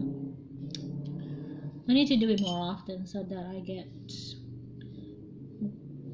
a little more oily, a little less rusty, so it doesn't make noises that I don't like about myself. There's a lot of Harry Potter merchandise lately. I saw like around like on Typo, you know, stationery stores and on a lot of things. And I think they basically re-showing it in the cinema. I think that's a great idea. Basically, re-showing certain old movies in the cinema. I think that should be a trend. I think people would like to do that. I would definitely, like, if I have kids, like, I would start to take them to Harry Potter to watch. Like, I would take them to the cinema to watch Harry Potter. That's a good idea.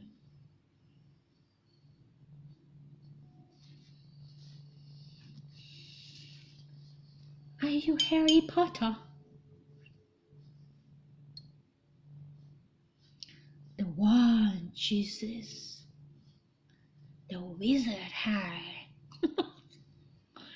Oh my god, I remember like when the fifth book came out, I basically slept for 3 hours because I really had to sleep for 3 hours. I was like reading it with my head on the pillow and I couldn't keep my eyes open. So I had to sleep for like 3 hours, not because I wanted to, but because my body made me to. And then as soon as I opened my eyes, I basically just like continue reading again, like a crazy person. And like the fifth book is like extremely thick, right? And that's what I did. And I think like I skipped like lunch, breakfast, lunch, dinner, and breakfast. So like I basically bought the book around 11 o'clock in the morning. So I just read it through for 24 hours. And then the next day I was like, that feeling of accomplishment when you finish reading like something of that magnitude. I remember like it was such a huge deal on TV. You basically have like reports of people sped reading it. Like some people read it in like 3 hours. And I'm like, you're crazy. Why would you read it in 3 hours? You kind of do want to savor it a little bit, right? Like you don't want to let all that juicy storyline kind of like evaporated with seconds. And yes, I just talked about a book like it is a delicious food because it is.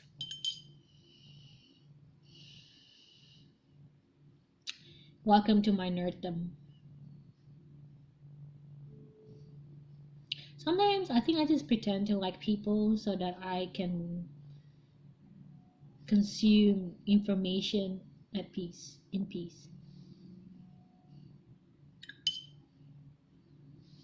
Like I've done my duty of socializing this month or this year.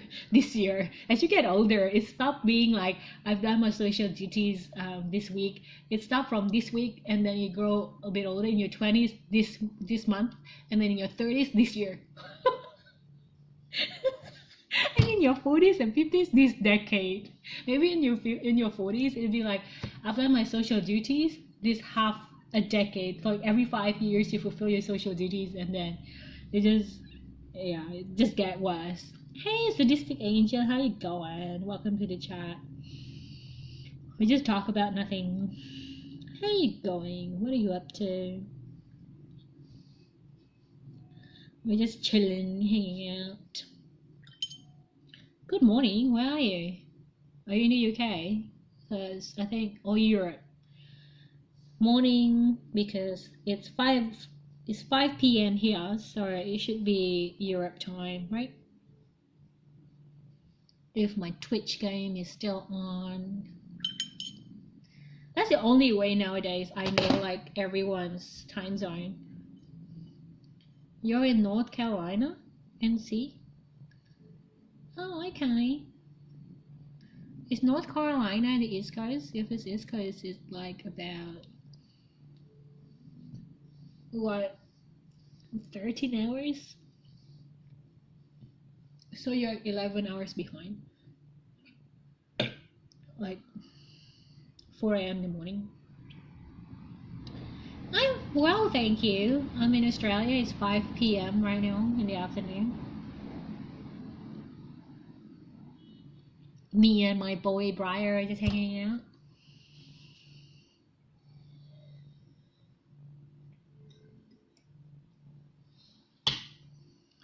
Just scribbling while I'm chatting away, because apparently I can't just chat. Apparently my hands needs to do something. You know what I can do? Oh my god. Oh, I can't crochet while I'm talking to you guys, because I haven't done this bit in like a long time. And the older ladies in my knitting club has been giving me the eye, but I'm ignoring it. But I can't ignore it because I haven't submitted anything in like 4 or 5 months. So I need to be a good girl for them and start crocheting. It's a big thing, but whatever. So we have to make a square,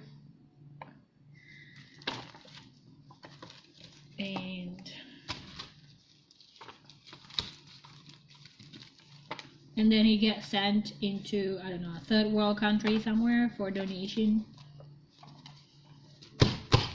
I'm in it for socialization. Once a month I go and then talk to my to my ladies, all the ladies.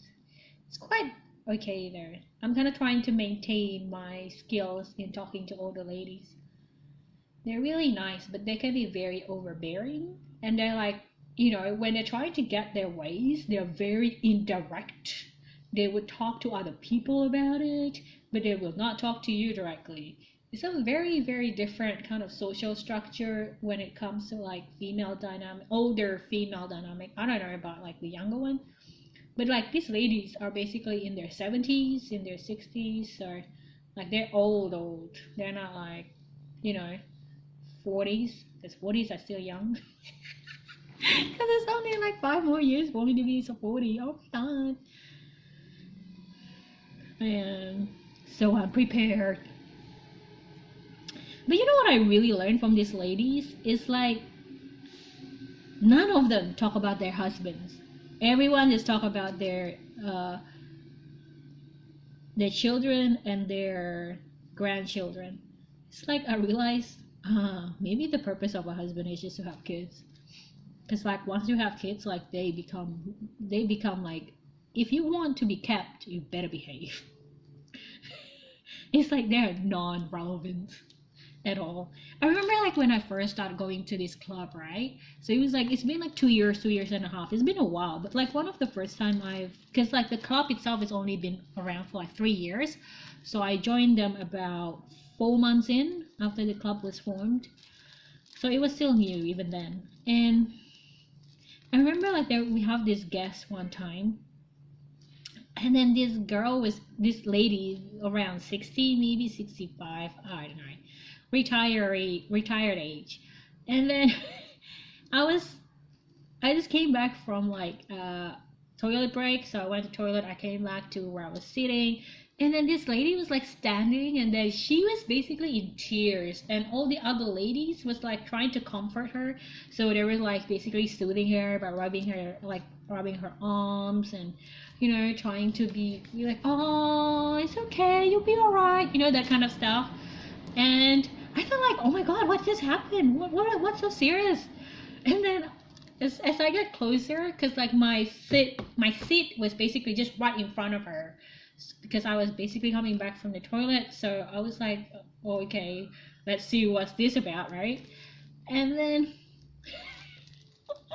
she was crying because she doesn't know what to do. Her husband was about to retire the next week, and then she's like, I don't know what to do with him at home.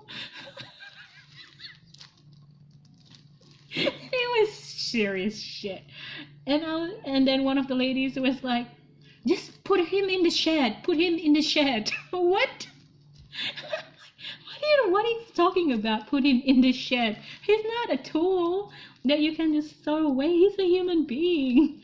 I'm like, I felt so bad for the husband, to be honest. I was like, what is going on?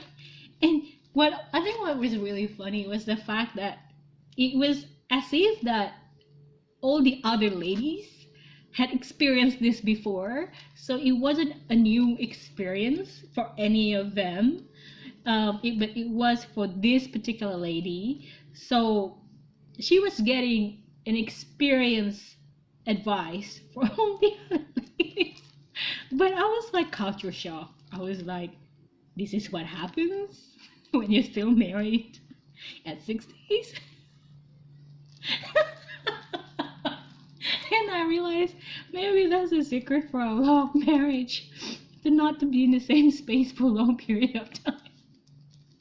I was legit concerned. I'm like, why is she crying? What's the problem? Like, what just happened? I was only gone for 5 minutes.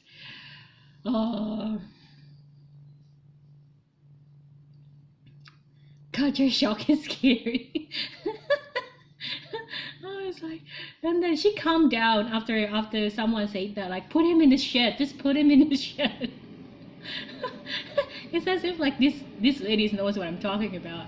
I think that's when I realized I really need to keep going to this particular meeting, even if I don't get anything out of it on a monthly basis. I will get a few stories here and there, and those stories, even though it happens like once every 4 months, it's definitely gonna be freaking worth it.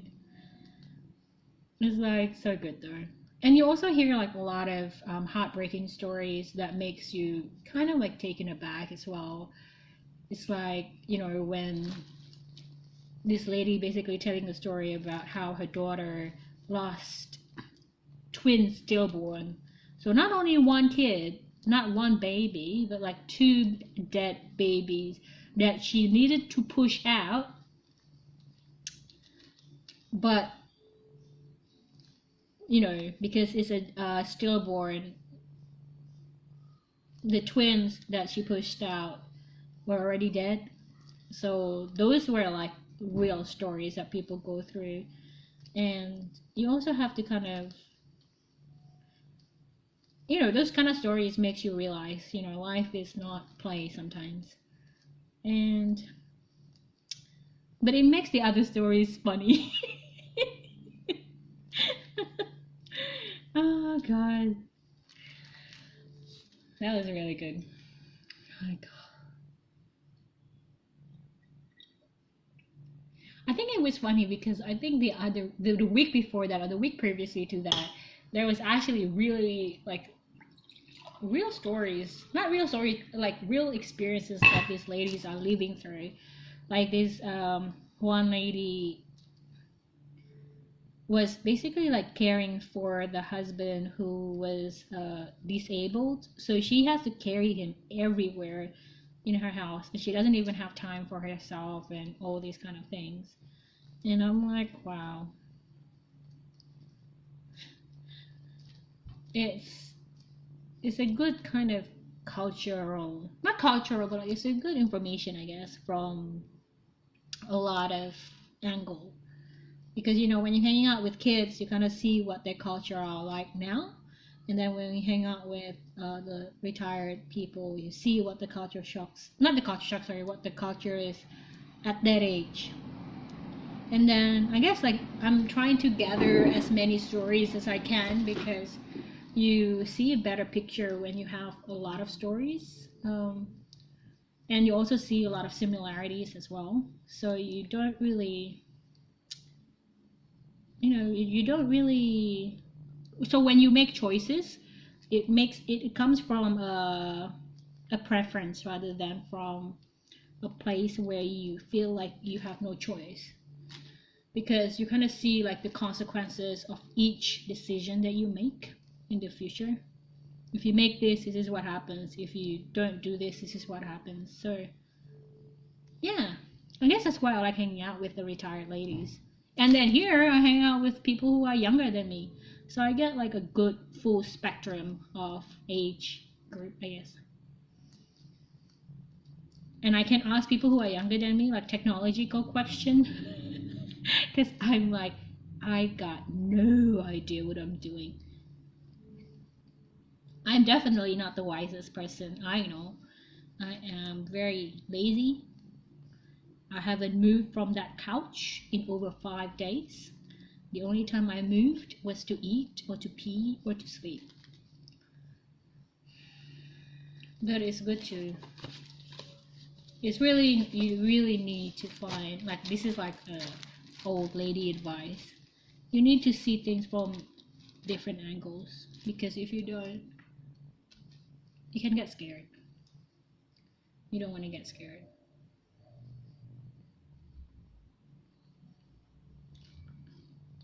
Well, if that's a genuine comment, I would definitely appreciate it, and I would feel like I'm doing something good at least. So thank you. I will take that comment to heart and show my appreciation. Oh, did you see? Oh, maybe you don't. I watched Shane Dawson's new trailer for like Jeffree Star documentary, and I'm like, oh, dude, it's on. It's on. I didn't realize that he hasn't made anything in like 7 months properly. And I'm like, wow. He's basically defying the YouTube algorithm. But I guess he can because like he's such a big one. Oh, did you see like PewDiePie? I feel like, I'm talking about these YouTubers as if like they're my friends. Like they totally are not my friends. I'm totally talking from a fangirling perspective. Did you see like PewDiePie got married? Oh my god. Yeah, like I'm like that's how you know you feel old. Like when your YouTuber are getting married and stuff. And he's like a full adult now. I kind of respect like Marcia's decision not to be like on YouTube anymore.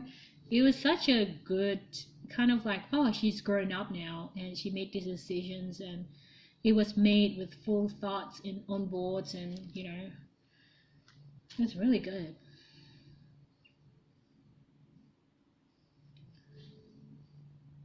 I guess it's weird like looking at people that you grow up with grow up to, like grow older too. Like I just have a lot of that with the Korean actors and Korean idols and singers. The people that I used to like idolize when I was in my teenage years, in my 20s, are still active in the industry.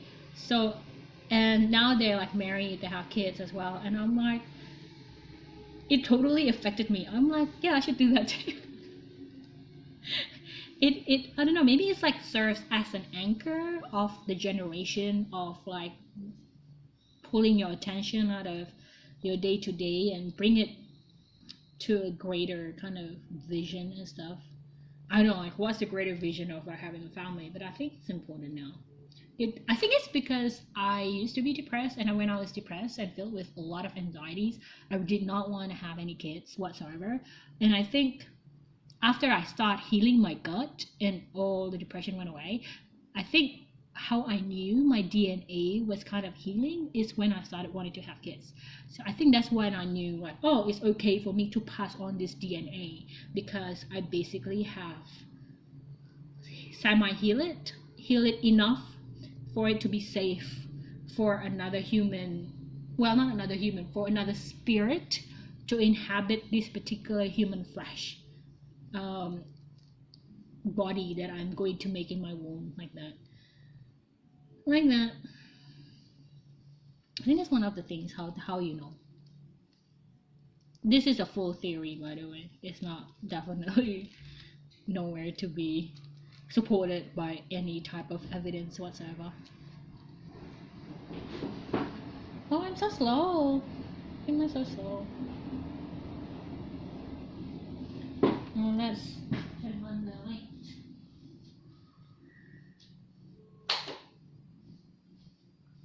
I need to pee. I'll be back.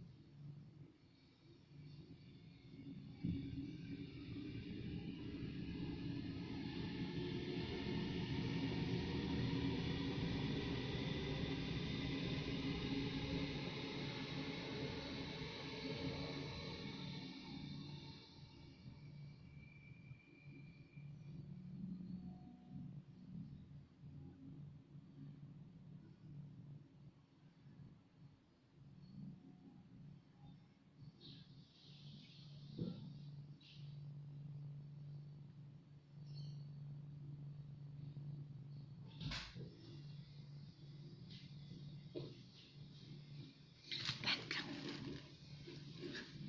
I do feel like I'm holding you hostage, Brian. It's like all time.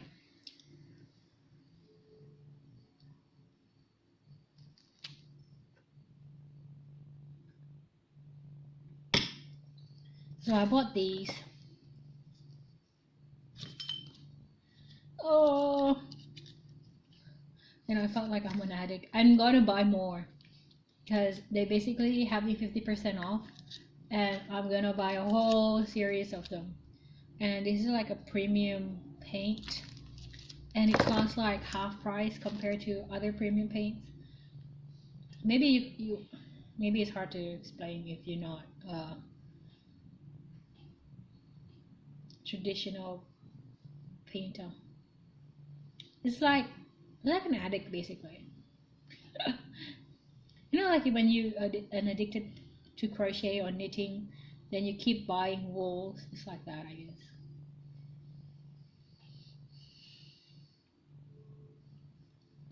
Every time I buy wool these days, there is this sales assistant in Spotlight, so where I bought my supplies.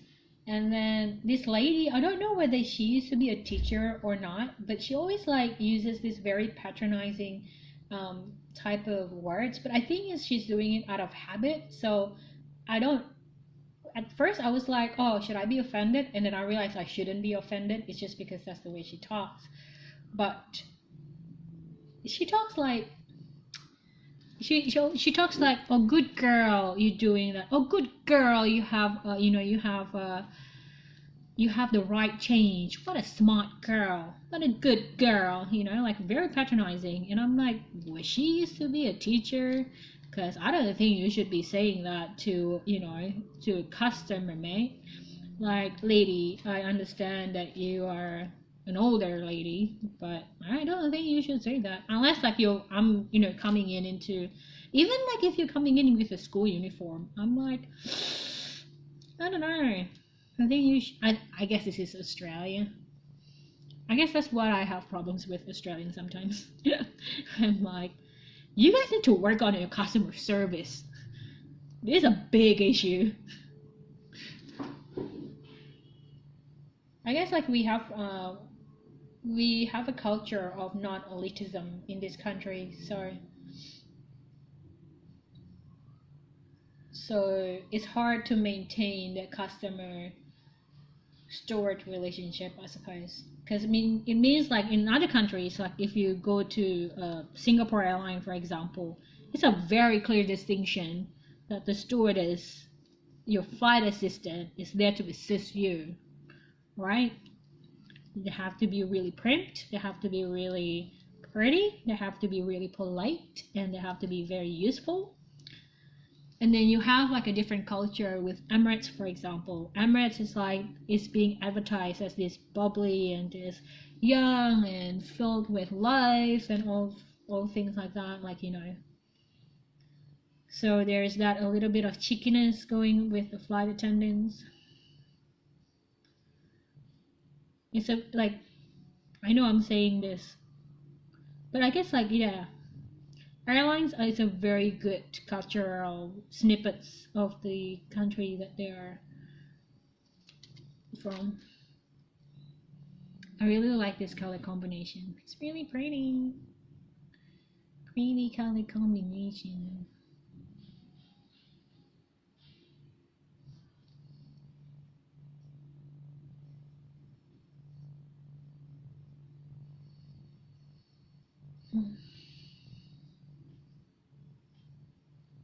Remember when I used to do like 7 hours of crocheting? That was tiring. I think I fall asleep straight away after that. I'm like, yeah, this is very tiring.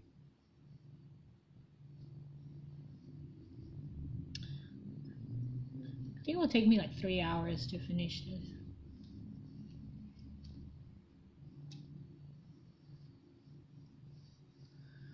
Oh, I still have like thousands of things to list. Like, that's just code by saying I have a lot of things that I have a lot of work to do. I'm avoiding it by doing this right now. I'm procrastinating. I'm procrastinating. Oh my god.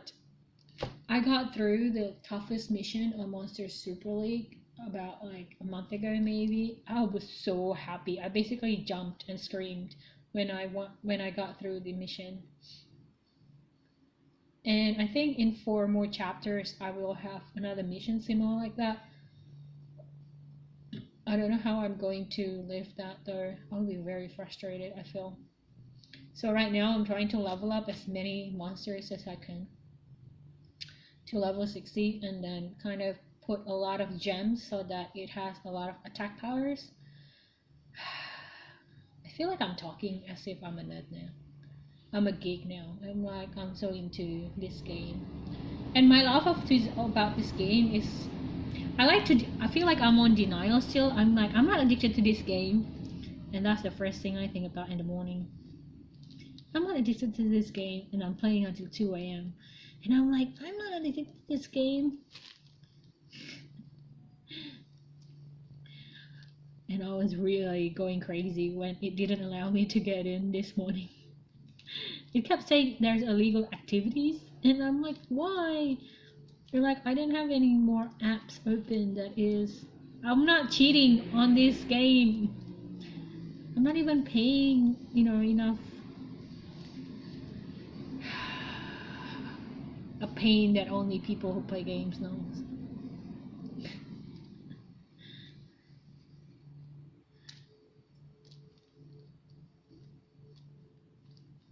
Oh, Sydney's light rail is starting to be operated soon, and I'm so excited. Meaning that Sydney will have a tram service now, just like an above ground type of situation, and I am so excited. It means I can go to uni without having to take a bus. You don't know how much pain-free that is.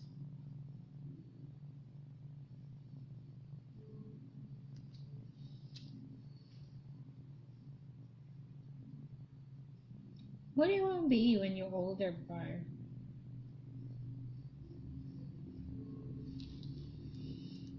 I feel like I haven't fulfilled any of my younger self dreams. Oh, really? I think they surveyed men's answers, and 80% of them actually did say that. Like, that's actually an answer that is in line with the findings. 80% of men say that they just want to be married. That's funny. Well, not funny, but like it's interesting because you thought that the girls would probably want that. What kind of husband would you like to be? That's a good question. Good job. Yes, I just congratulated myself.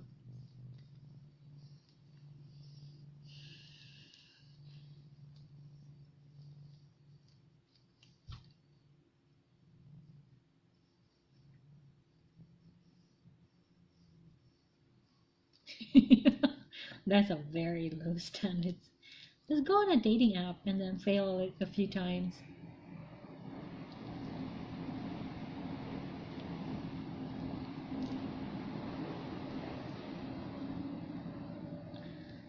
Or just go on a meetup somewhere. I don't know, like there is usually an art meetup. Just go on an art meetup so you meet with people.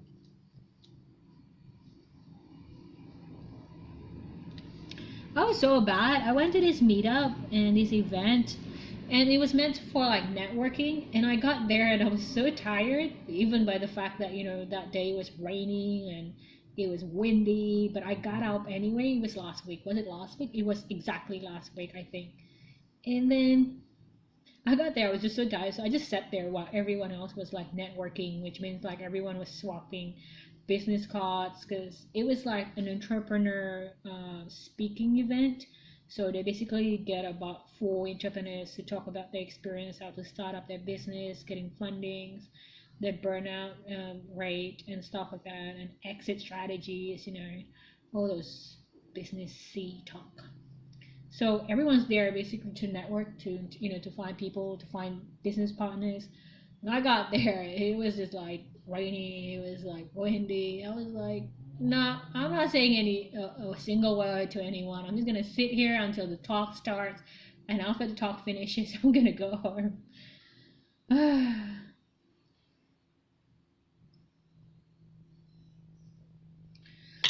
wouldn't say I regretted going, but I didn't really feel I got out anything from that talk. Except for the fact that the infrastructure wasn't so bad, like the place itself. And I think they have courses of. Have you ever used Python?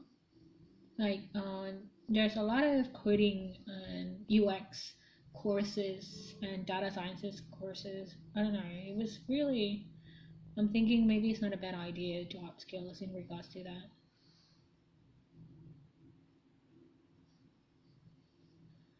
Thanks for following One Hunter. Welcome to the club.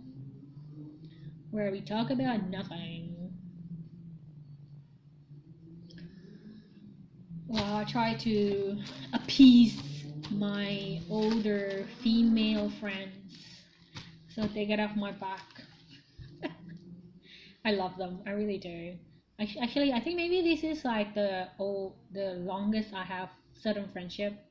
But maybe that's because we don't talk during the month and we only meet once a month every 2 hours. So for 2 hours.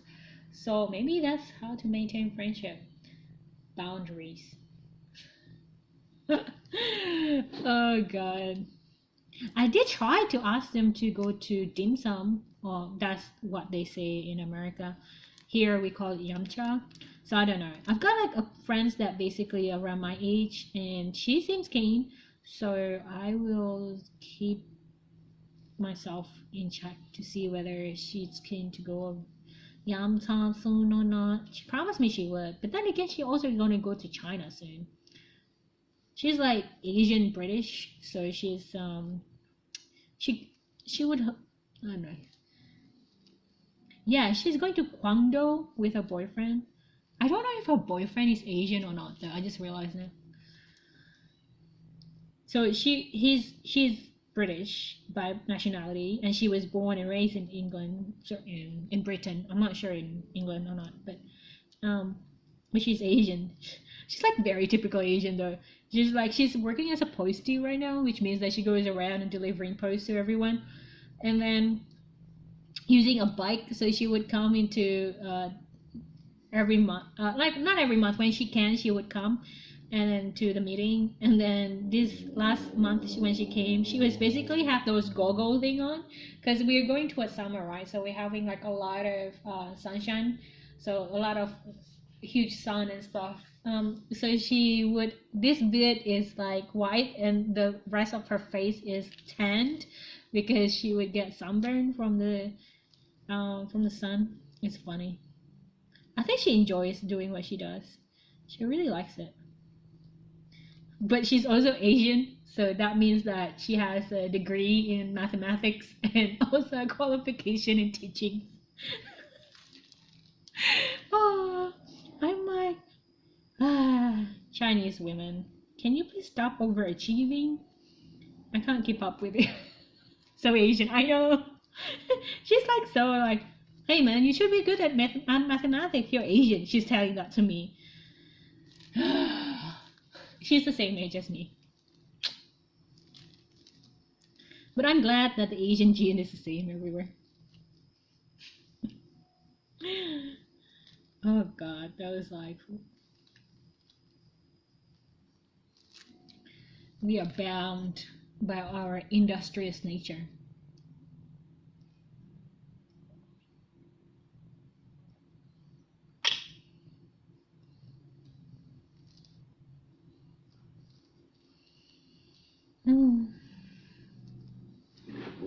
I really want to finish this, at least like finish this square, then maybe I'll log off like when I'll find these. What stories do I have? I haven't been streaming for like a month. I should have a lot of stories, shouldn't I? It's only 5:36. If you have to go to sleep, just leave. I just gonna. It's okay. I will not hold you hostage. I don't know why that word keep lingering in my head. Hostage situation. When you are holding other people against their will. I think we have that in torts class, in legal.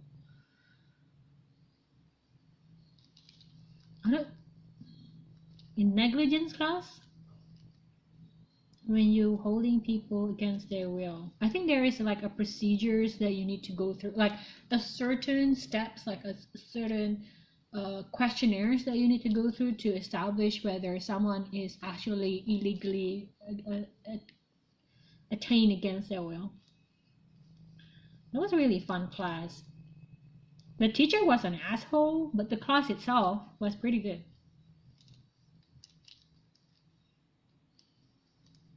Isn't that what like life is about sometimes? You just have to like there's always this part, like if it's really good, there's usually being accompanied by something really bad.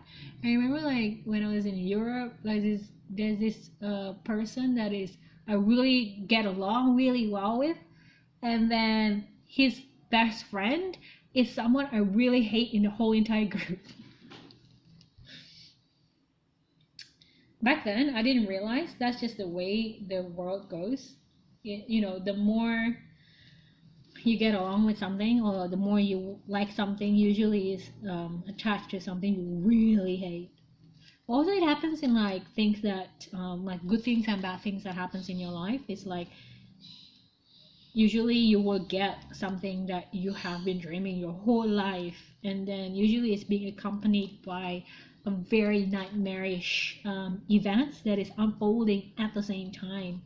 For example, like I remember watching this YouTube video about this number one author, you know, bookseller, whatever, and on the same day that it was announced that his book was number one, uh, he his daughter was also diagnosed with like a certain type of like illness that was very serious. So it's like, you know, very high and very lows all at the same time. So I guess if you live on earth, you can't escape that duality. And I guess like you can't be addicted to one side of the story. If you're addicted to, for example, especially in this game, if you're addicted to praise, you will attract so much criticism. That's just the way it goes. It's like one thing always attaches itself to its polar opposite. So you have to be okay not to be attached to both if you want to experience anything at all. And I guess that's what being old, getting older is about. Not to get attached with high highs and low lows. Just gonna keep a steady ground and just keep going. That's heavy. No, but like that's the way it is actually. I remember this guy called Dan Locke. I follow him on Insta. He has a YouTube. You're addicted to positive feedback. That means you're also going to be drawing a lot of negative feedback. Like if you get highs on positive feedbacks, you will get really upset when the negative comes in.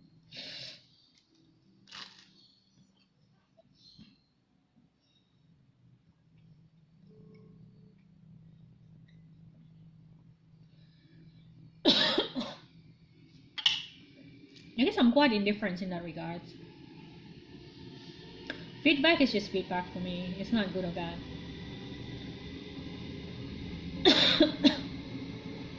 Well, I don't know. Like in my case, for example, in my art channel, no, not in my channel, in one of my videos, I was watching like old paint, one of these paints and stuff. Like in one series, like in like 12 sets of things, and then I think like in my video, because I don't really give a lot of thoughts in my videos, right? And then I say it in my videos, this paint is really bad. You have to do this. You have to water it and stuff like that. And I got quite a few negative feedbacks. One of the feedback that I remember is, it's not the paint. You just cannot paint.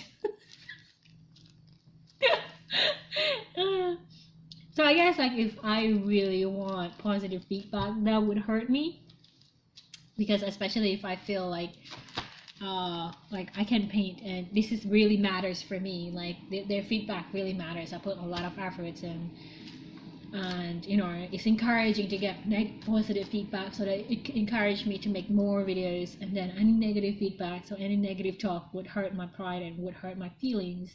But you know, because I'm not addicted to getting praise about my videos, it's just like, yeah, that's probably right. Just shrug it off. But for someone who is probably very, very found like feedback, positive feedback, very important, that would hurt a lot. And that's just one example, I think. I think there's another one that basically kind of like in a similar tone. It's basically saying, you just can't swatch properly. Learn how to fucking swatch before you. No, I don't think she's for, but like but that's the gist of the feedback. Like, learn how to swatch before you make a video.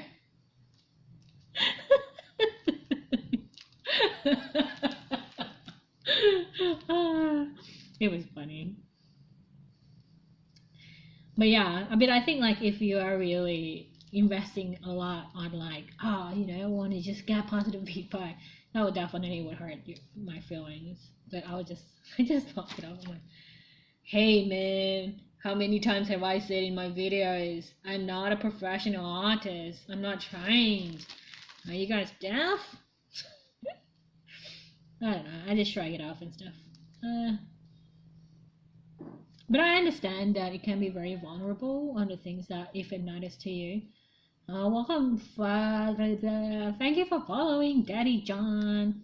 These names are getting a lot weirder as time goes on.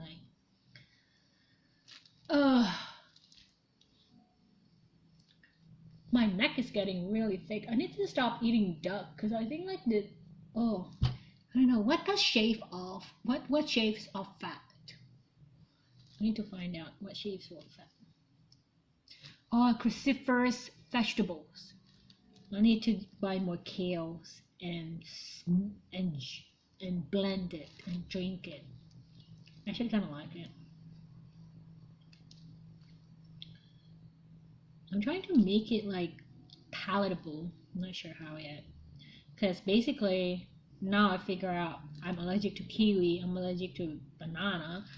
What else can I put in there? I think allergic to mango. All the things that I found to be yummy and delicious fruits. Every time I eat it, I get itchy around my mouth. And the same with avocado. I really love avocado. Why? But yeah, going back to the kind of feedback. But it's definitely like I feel like if you don't have a thick enough skin or like shrug it off, you also have to know like what your intention is when you make all these things. Why do you want to get praise for these things? Like I think maybe because my intention was never a praise thing. I always goes back to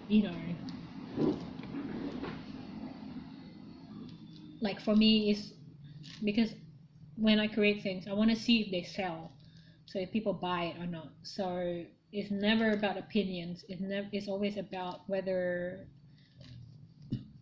there is enough people who wants to purchase it or not. So I guess like my benchmark for feedback is money, not words, because I learned very early on when I started to open my art shop. Compliments are plenty, but it doesn't translate to sales. Then what's the point? It ain't feeding you. It ain't making your life better.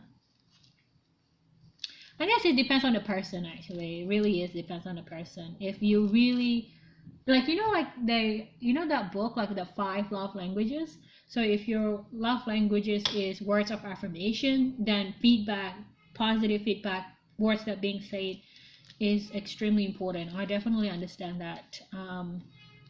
But that's not my love language. My love language is act of service and giving goods. Sorry, gift givings. The act of service is 1, gift giving is 2. So I think like that's why. So you have to know what your personality is like and stuff. It's important.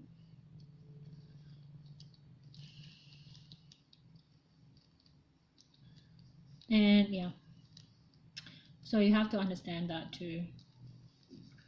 But I definitely understand, especially if you put like your hard work into it. It's very vulnerable.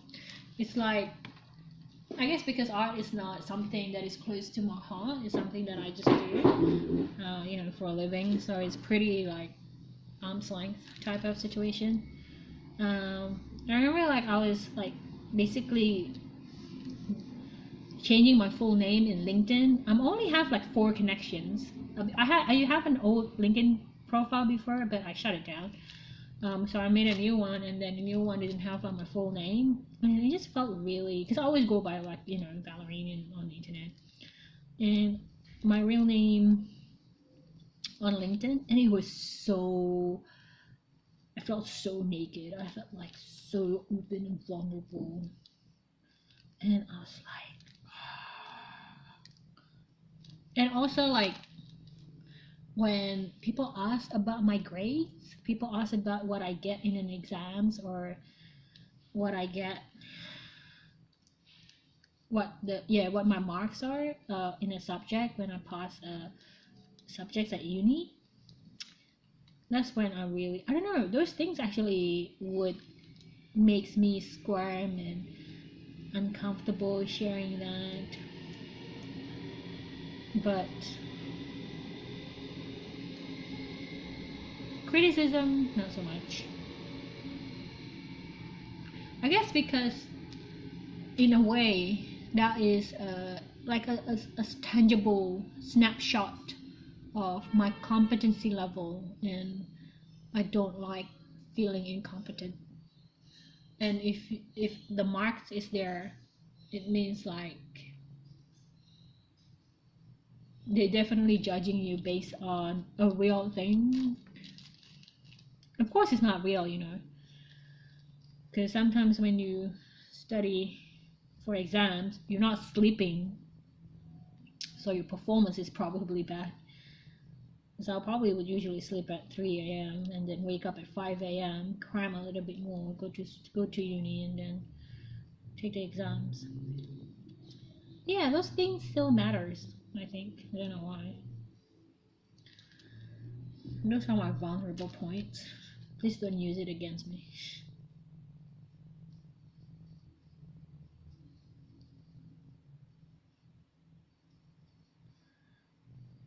But I don't know, I guess like once you observe enough incidents in life, criticism is not as painful. If your mom dies tomorrow, for example, someone saying that you have a shitty skills probably won't be as big a deal.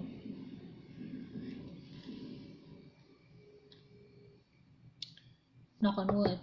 No, I'm not saying like your mom's gonna die anytime soon.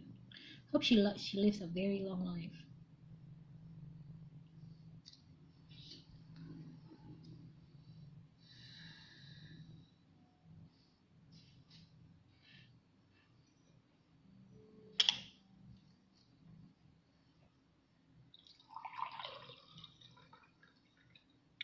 Last Friday, I went from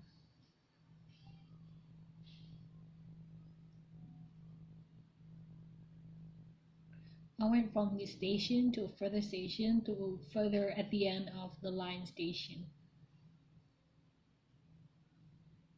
So I went to the beach after going through 2 other stations. It was a new experience for me. I think that's when I very appreciate public transport in Sydney.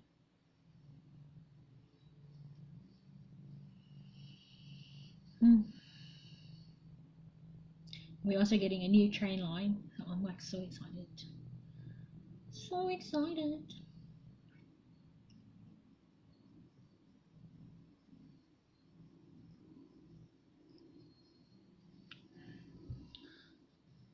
I'm a little bit to go. I don't know how many rows left. A few more, I guess. But I guess I want to finish it in the stream.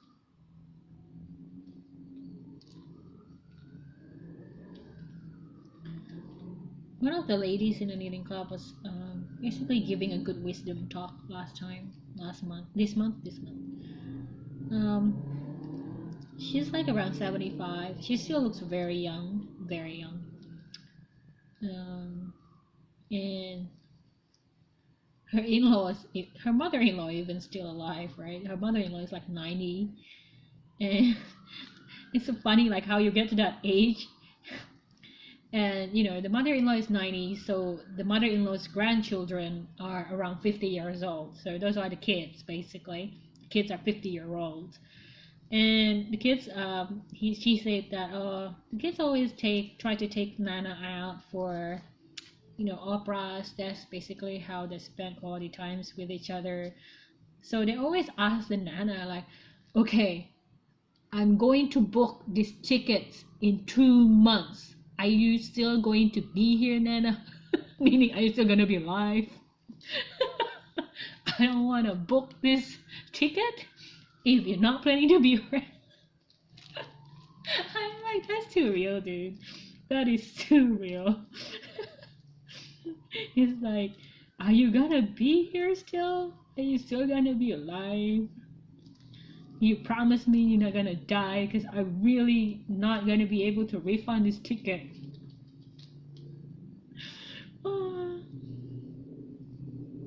I don't know why I found that particular story adorable. It's like I'm basically talking about someone's being dead, and yet I do find that to be adorable.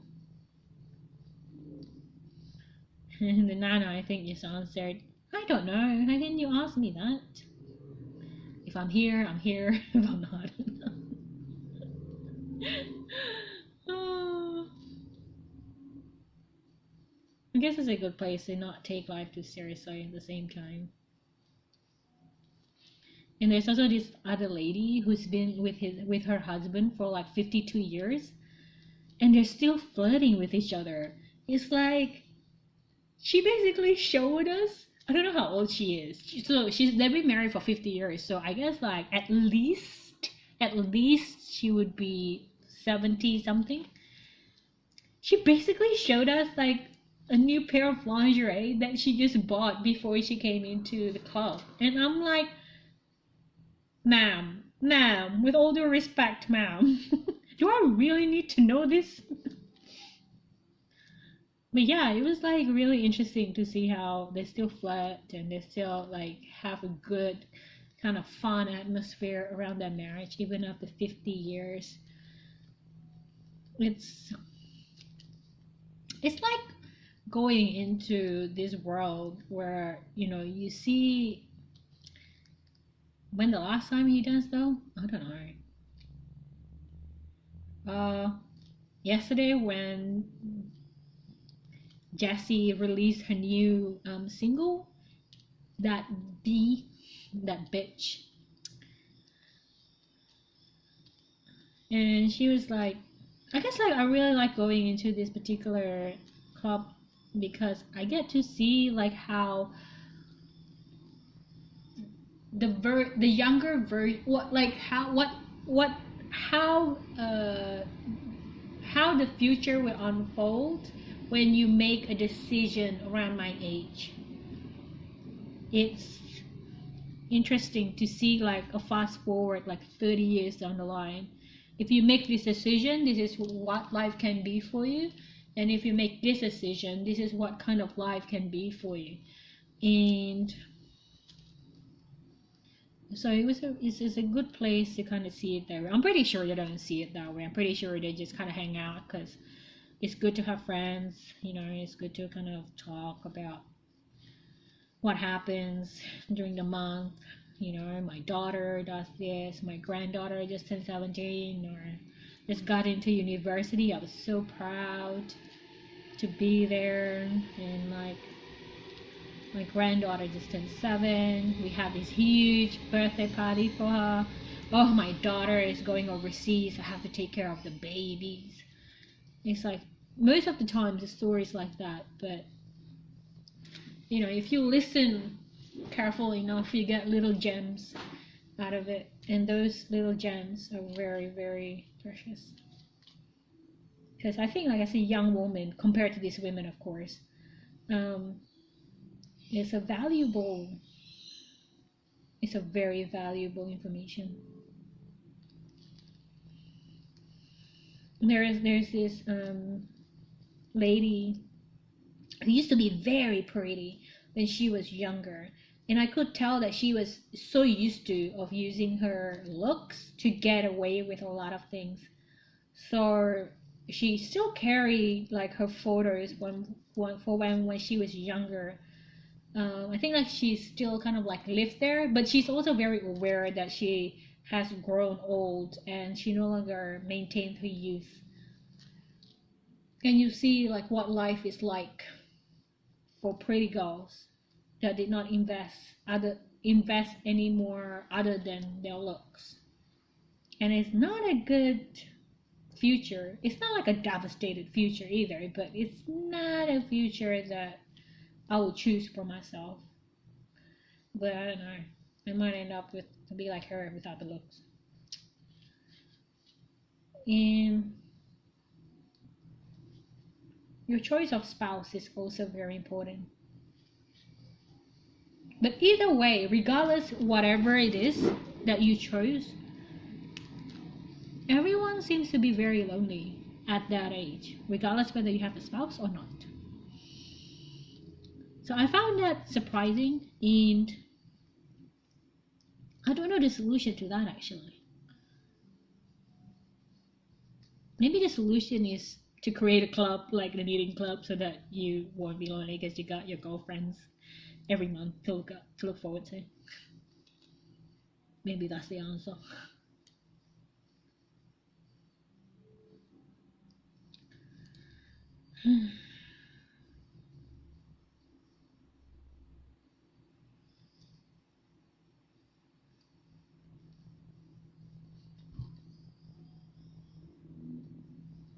Yeah.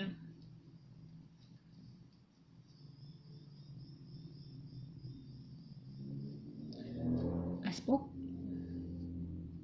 too long.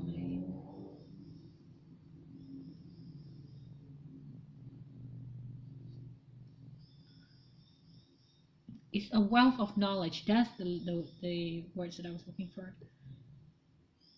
These ladies are wealth of knowledge simply by the life that they have lived.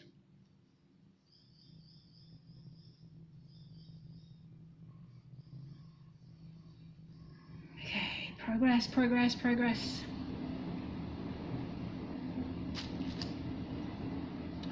Oh, I really don't want to go to this event on Saturday. I don't know even if I'm gonna be able to get up or not.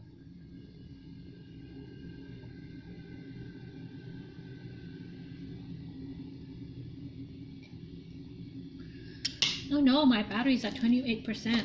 I still have a few way to go. Oh. Maybe I'll stream like another time and then finish this off. I don't think I can just sit and watch TV while I'm doing this. I have to do this like while I'm talking. So that's what I do too in the club. Like I just talk and knit and crochet. I'll do a few more rows and I'll be done. I need to contribute something to the club. I tried to bribe them with like wools. I basically just bought wools and say, here are some freebies I can contribute because I didn't contribute my skills, so I'm better off contribute some wool. Because you know these ladies, they checked. They might say, it's okay, don't worry about it. But you know, they hold grudges. And they will make sure you pay them back. It's true though. Those grannies are vicious. I'm afraid.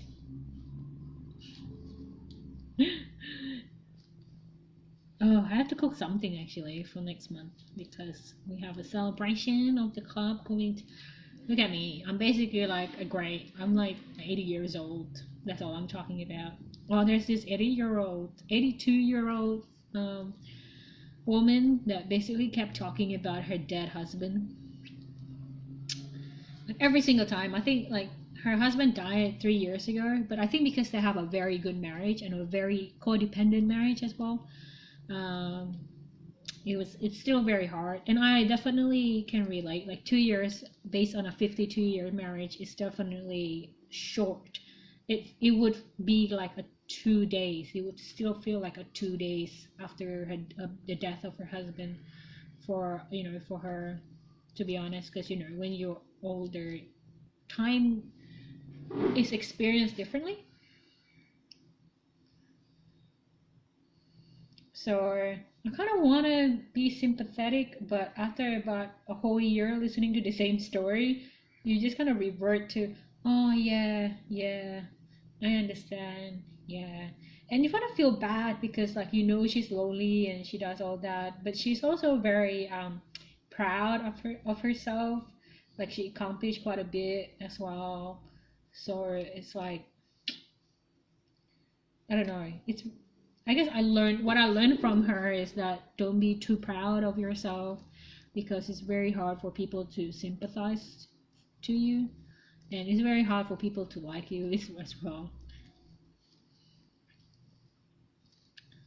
And it's not that necessary for people to like you, but sometimes if you need help, it's probably not good to push them away by your arrogance. I learned that from her, to be honest, because I'm like, oh yeah, I'm like that too, actually. So I need to be a little less arrogant and a lot more humble and stuff. Because otherwise I would come across as rude while I actually be the one who needs help, and that's not good at all.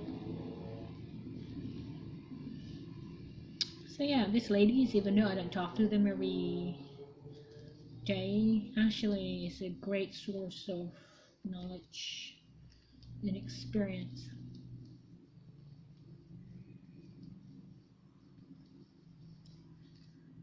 And it's also remind me, like, you have to be really careful what kind of repetition you put into your everyday life, because if you don't, 40 years down the track, you will still telling the same stories over and over again, because I feel sometimes that's what they're telling themselves. Like, I feel like they've been telling this story for over 30 years. So you have to be careful what you're telling the story about. First time you met them, it's a fresh story, right? Because it's a new information. But after a while, you're like, mate, you've been living with this for 30 freaking years. I think by year 10, you would think that you fed up with it and you want to change it. You can. Year 10, I'm not even talking about year 1. Fine, year 1, I understand. Year 2, fine. Year 3, fine. Year 5, okay. Maybe not. Maybe by a decade, though. I don't know. Maybe it's just me. I'm just having fun here. I think, like, people are hard. Life for women are hard. Oh, there's this. I think this is why I go to this club. There's so many juicy stories. There's this lady who basically was telling a story about her mother-in-law. Her mother-in-law was really, really bad towards her, right? Like, she's from a Greek family, so it's a very, very deep cultural, ethnic background type of situation. And then she was divorced from her husband, and then her husband died a few years later, blah, blah, blah. But she was telling a story when she was still married to her husband, and how, like, her mother-in-law was really, really harsh towards her. Always scolding her, always telling she's not good, verbally abusive, very psychologically controlling, and all this, very stereotypical Korean drama makjang mother-in-law type of shit, And then I asked the question, so if your mother-in-law was like that, what was her experience as a daughter-in-law? Because people who are abusive usually are abusive because they were abused themselves, most of them. Although it's definitely not an excuse to abuse other people just because you've been abused. Because, like, I've been abused when I was a kid. You don't see me killing people and slapping people around or stabbing them and drawing blood and shit, and also, like, attacking them verbally and shit. So it's not an excuse, definitely not. And especially if you're over 18, you'll be held accountable for your actions. But anyway, so I was asking this question towards her, and then she was like, I think she didn't want to actually she didn't want to share the story, but it was like kind of like a momentum things. We were talking about one thing beforehand, so she was talking about the other thing the next. So by the time I asked the question, she was already have this momentum built up from the previous stories that she was telling. So so I asked like, so how was her experience when she was young, when she was just the daughter-in-law in that family? And then she basically said towards the group, oh, it was horrible. She was also abused. She was basically kicked in the stomach when she was pregnant. Silence. As soon as she said it, she knew she made a mistake. She knew she should not have said that. It was like, oh my god, what did I just say? I think like Shiva and I is like quickly trying to repair the situation. I'm like, I apologize, I should not have asked that question. And then, after about a minute of silence, I basically just quickly apologized and I moved on. And everyone just go into this awkward type of situation that everyone kind of have to go through. And then, yeah, after that, I never went to the morning meeting anymore. Oh god, because I would be remembered for asking very awkward questions about your mother-in-law that would lead to uncovering a family secret that they weren't prepared to share to begin with. But yeah, but I felt really bad for her just because like she got like 3 daughters out of it, but she was holding on to like her youngest daughter. I was asking her, like, of course, maybe this was a little bit inappropriate, asking her, oh, why don't you get remarried and stuff? Because in my head, I'm like, you don't want to burden your daughters with yourself, because they need to have their own lives as well. They need to get married. The story of your abuse does not justify stealing their lives. That's just like my healthy brain talking. And of course, like, I don't know how hard her life is, so it's a bit judgmental on my part, I have to admit, and a bit like self-righteous and up to being my butt. I should not have asked that, so I knew I was wrong. But at the same time, I think it's a question that needs to be asked. But she was very attached to the last child. I think like the last child also wanted to move on with her life, but she couldn't because she doesn't want to leave her mother behind and stuff. So that was also like the whole story altogether. It's a very complicated story. These women have lived lives, and it's a rich and colorful stories. I remember this half Asian older lady, around like 50-year-olds and stuff. So she's still in a young part, I guess. Like she's 60, she's not like the other ladies, which is like she's 50. She's 50, so she's still young in that area, because all the other ladies are like 70 and 80.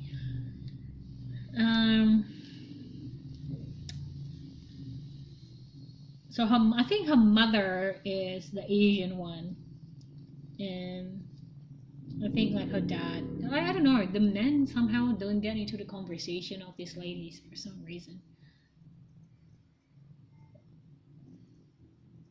It's always like a relationship between a woman and another woman. Like either, I don't know why. Like it was just based on the conversation. It was either like with them or their mother-in-law, their daughters or their granddaughters. It's almost like, I don't know. I'm actually very interested in this fact as well. It's like, except for that lady that cried, that like, oh my god, what am I gonna do? My husband's gonna retire next month. What am I gonna do with him at home? Except for that lady.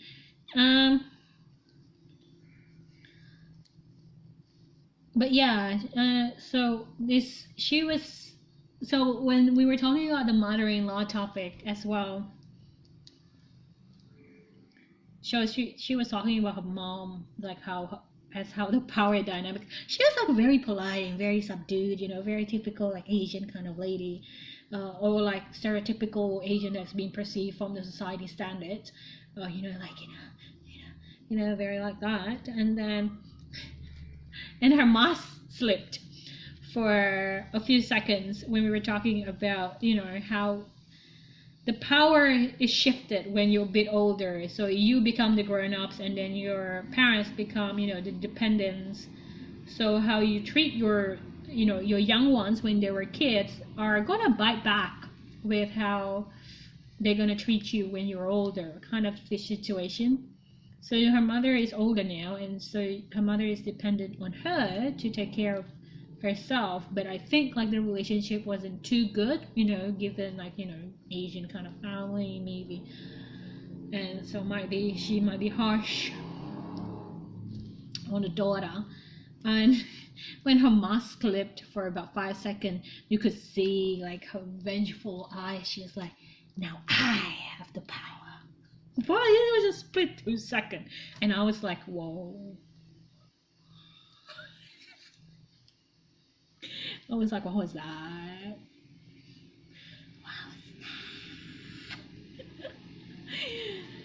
I guess now I understand why I still go to these meetings. These women might look like they're boring retirees. They're not. They're not. They're not.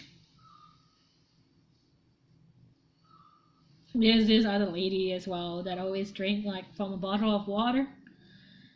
And then she kept telling me, this is vodka. It doesn't smell, so it's okay. You can drink it. What?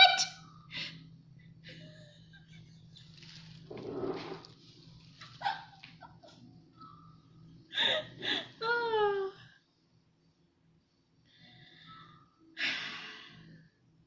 I thought they're gonna be my role models. Forget about it. I learned what not to do.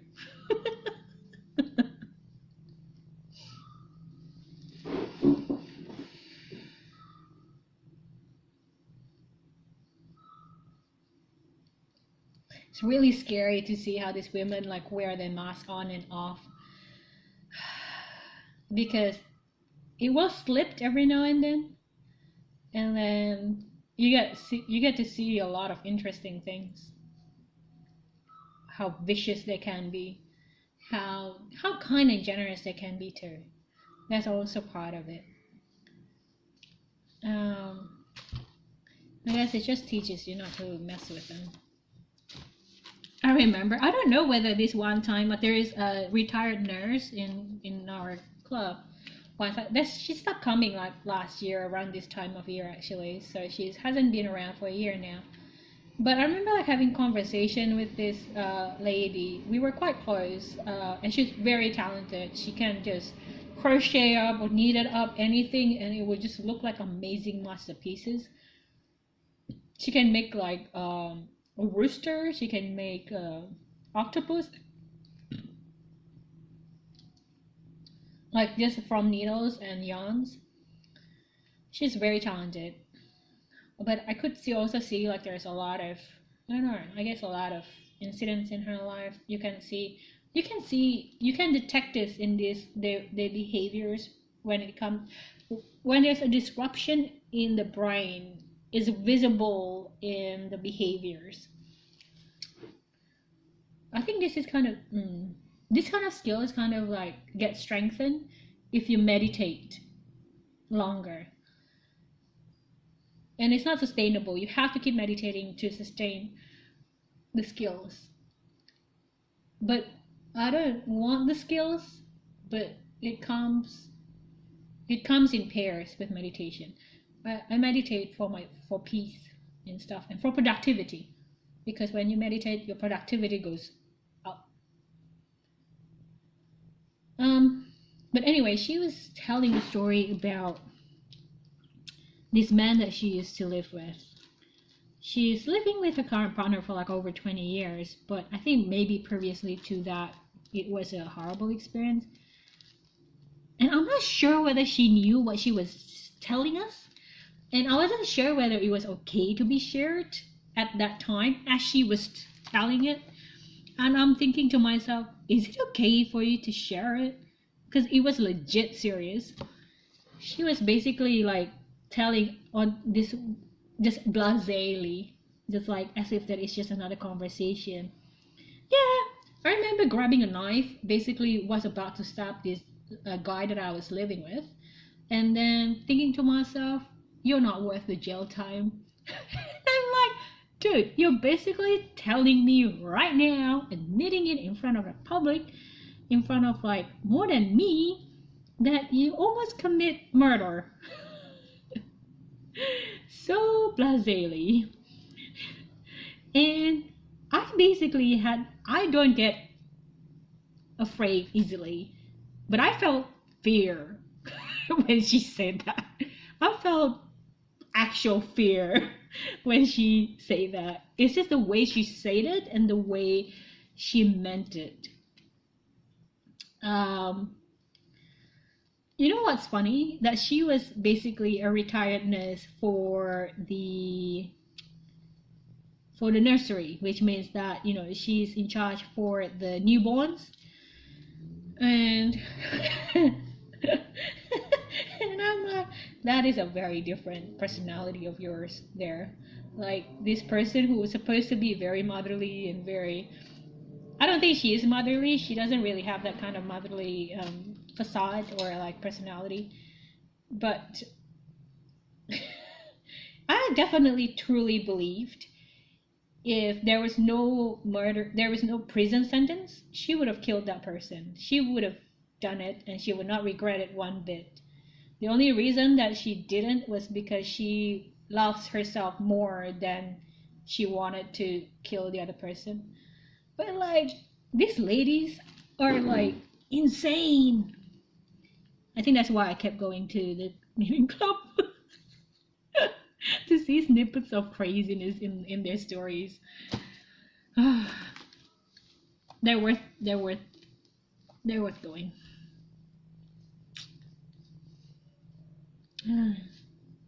Now I realize like why I stick around for like 3 years, no, for 2 years in that club.